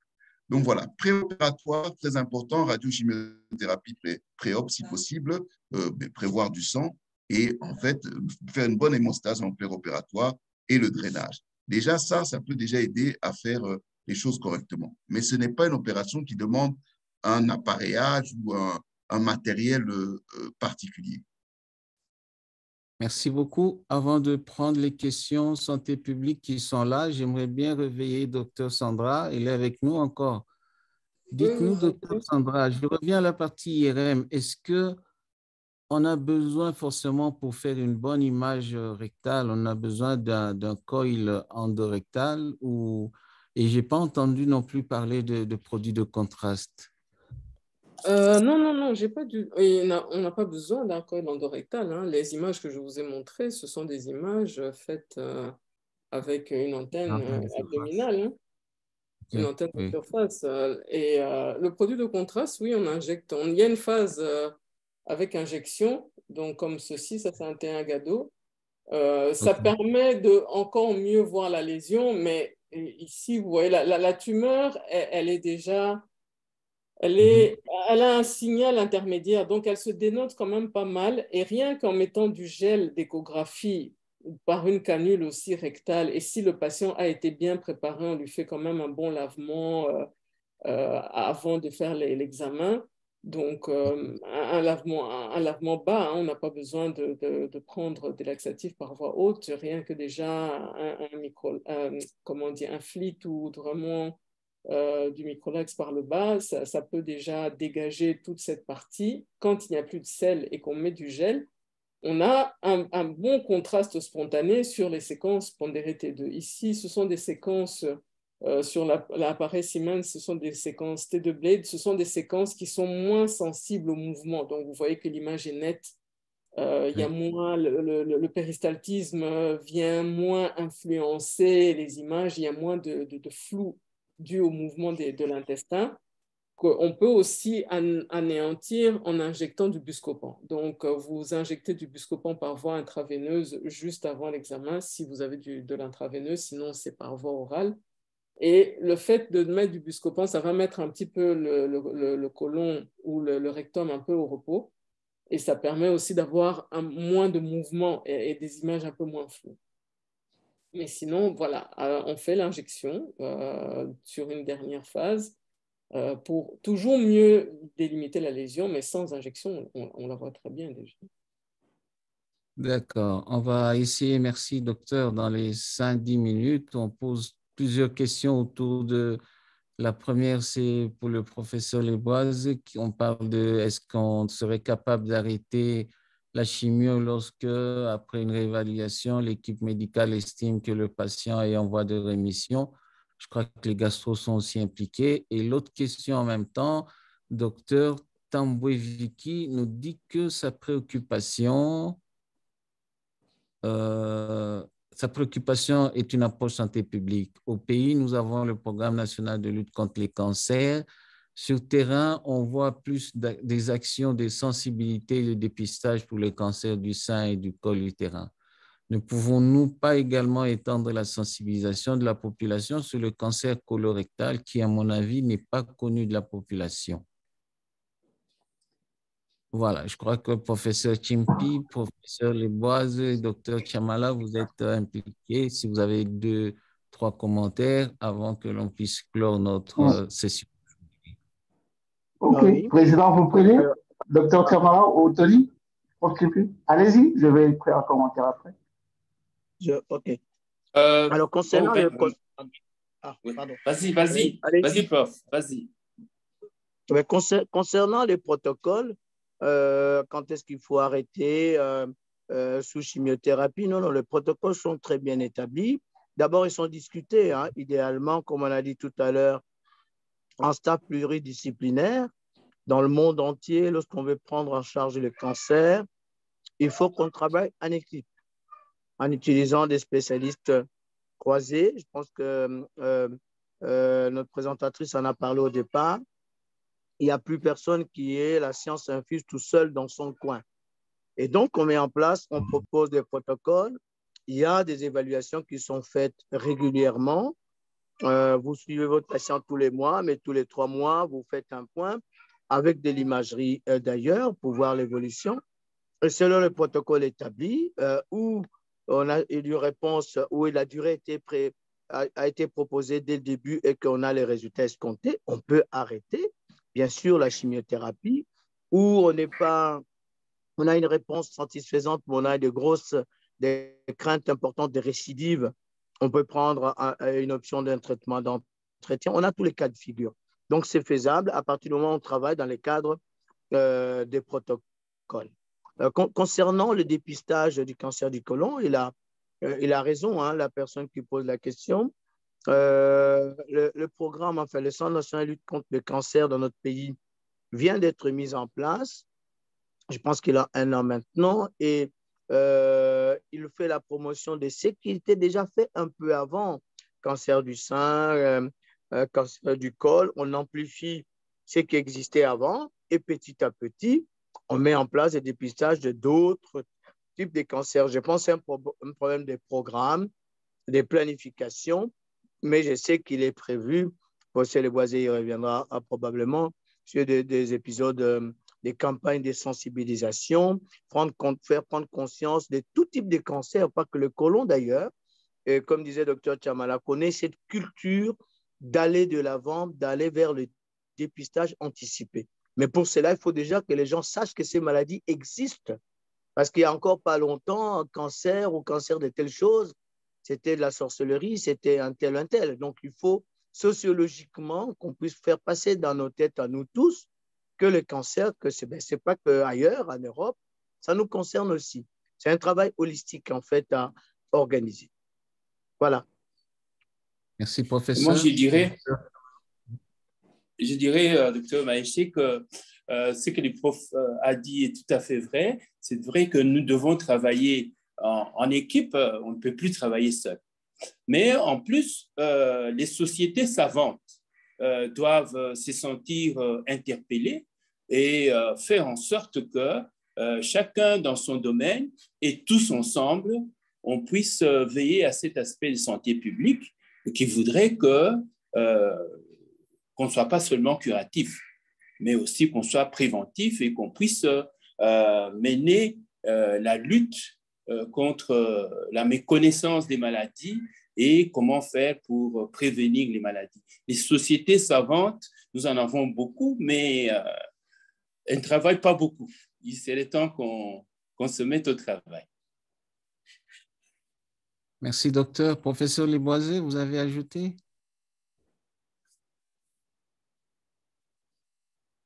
Professeur Leboise?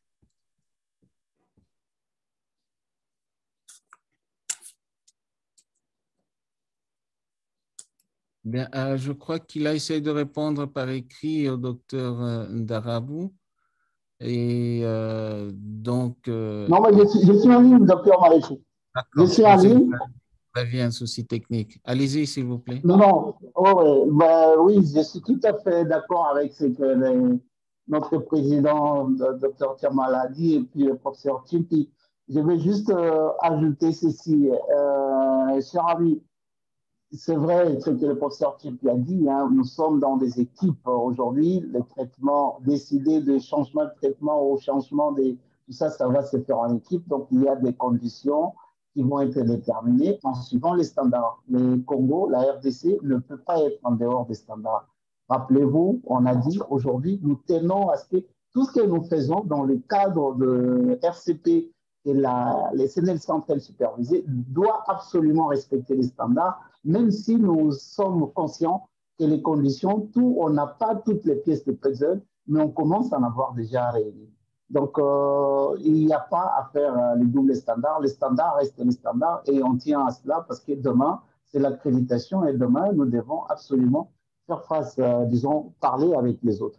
Alors, par rapport à une question qui nous a été posée un peu à écrit par docteur Darabou, nous sommes à combien de malades sous traitement aujourd'hui? Je ne vais pas trop monopoliser la parole CNLC, mais sachez que, comme le professeur Timpi a dit, hein, nous sommes au début d'une aventure. Le CNLC est jeune. Au début, on a connu de problèmes. Hein. On fait le diagnostic, mais pour mettre les sous-traitements, il y avait ces gros goulots d'étranglement qui, en réalité, se résumaient à tous les bilans d'extension. Mais là, on commence à avoir un peu plus de solutions et les médicaments étant disponibles, du moins pour les 624 malades sous contrat avec Roche. Donc, il y a 250 personnes pour la radiothérapie qu'on a pu avoir. Donc, on va aller petit à petit. Nous avons environ 57 malades aujourd'hui sur le traitement. Ça ne représente encore rien par rapport au grand monde. Vous savez, le cancer, chez nous, ce n'est pas seulement ça, mais on fait déjà quelque chose parce qu'on commence déjà à avoir le témoignage et des gens qui disent merci pour l'action qui est mise en place. Donc, restons positifs, essayons de construire, soyons de plus en plus nombreux. En ce qui concerne la sensibilisation, le professeur Timpi a répondu, le docteur Tiamala a essayé d'enfoncer le clou. Le CNLC va essayer d'aller vers effectivement les sociétés savantes, vers les spécialistes d'organes pour que nous puissions avoir de façon pérenne la sensibilisation et même le dépistage là où il y a indication. Donc, c'est en train d'arriver. Vous ne le sentez pas encore, peut-être la communication n'est pas au niveau de ce que, mais c'est en train d'arriver et nous allons bien sûr mettre tous les cancers qui sont diagnostiqués chez nous en avant pour que la communauté puisse avoir l'information la plus fiable possible. Merci beaucoup, docteur Maïch. Merci, professeur. On va clôturer avec la question du docteur Jean-Pierre Cancou. Je ne sais pas lequel de vous trois répond dans les 5 minutes qui nous restent. Quelle est la classe sociale la plus concernée par le cancer du côlon à Kinshasa avec votre expérience? Moi, j'ajouterai entre parenthèses, est-ce qu'on a déjà vu qu'il y a une touche familiale, d'histoire familiale? Oui, mais docteur Chamala et les miens, c'était même Tony, hein, les deux, et puis voilà. Moi, j'ai des stats un peu monocentriques, mais les deux vont nous dire un peu la vraie vie parce qu'ils reçoivent les malades au quotidien. Président et peut-être... Mais en fait, c'est biaisé comme question. C'est-à-dire les gens qui arrivent, qui finissent par arriver vers nous, sont par théorie les patients, les gens qui peuvent se prendre en charge. Ou alors dans la famille, il y a quelqu'un qui peut l'aider à se prendre en charge. Parce que l'aspect financier est malgré tout aussi un mur, comme ça a été dans le pays avancé dans la prise en charge. J'aime bien rappeler ça parce que qu'on n'ait pas l'impression qu'on refait la roue. Dans tous ces pays où c'est bien organisé actuellement, au début, c'était pareil. Mais il faut bien que ça commence quelque part, où on a des gens, probablement des classes moyennes, qui arrivent à venir vers nous, parce que ceux qui en ont suffisamment, en général, ils viennent vous demander le rapport médical pour aller à l'étranger. Et puis, vous avez malheureusement une catégorie des gens qui, eux, n'ont vraiment pas grand-chose et que le peu qui leur reste, c'est pour essayer de vivre au quotidien. Et donc, vous avez des gens en classe intermédiaire ou alors des gens de classe inférieure, mais aidés par quelqu'un de classe intermédiaire qui vient vers vous. Ça explique aussi un peu la consultation tardive ou la découverte à des stades avancés, métastatiques. Et je pense donc que nos résultats qui sont monocentriques dans des centres uniques ne reflètent pas la réalité. Ce serait difficile qu'on extrapole sur la communauté. Là, en mettant le programme du CNLC, là, en mettant un accès pour tout venant, du moment qu'il y a des critères qui sont respectés et remplis, je pense qu'on aura un peu plus d'éléments pour répondre à cette question. Je ne pourrais pas dire que c'est un cancer du pauvre ou tout ça. Non, non. On sait très bien en Europe que ce n'est pas vraiment ça, c'est vraiment transversal. Voilà un peu le sentiment que j'ai. Je ne peux pas répondre par rapport à mon échantillon de mon centre. Ça paraît très exagéré. Merci beaucoup, professeur. Voilà. Effectivement. Chamala, 2 mots, nous allons... Oui, juste 2 mots pour dire que la sélection, elle est tout à fait biaisée parce que les gens qui vont venir chez nous, c'est souvent des gens qui sont des gens des sociétés, qui sont dans les sociétés conventionnées. Très rarement, les gens qui sont dans la société, peut-être des commerçants, peut-être, mais actuellement, il n'y a pas moyen de pouvoir catégoriser les gens parce que ceux qui arrivent, c'est ceux qui ont des moyens financiers. Je pense qu'à partir du moment où on aura une couverture, où chacun pourra sentir qu'il peut aller sans chercher à s'occuper de l'argent, et encore, ça ne sera pas gratuit, c'est à ces moments-là qu'on pourra pouvoir catégoriser les gens. Encore faut-il que les gens comprennent que la couverture santé universelle, ce n'est pas de la gratuité, hein.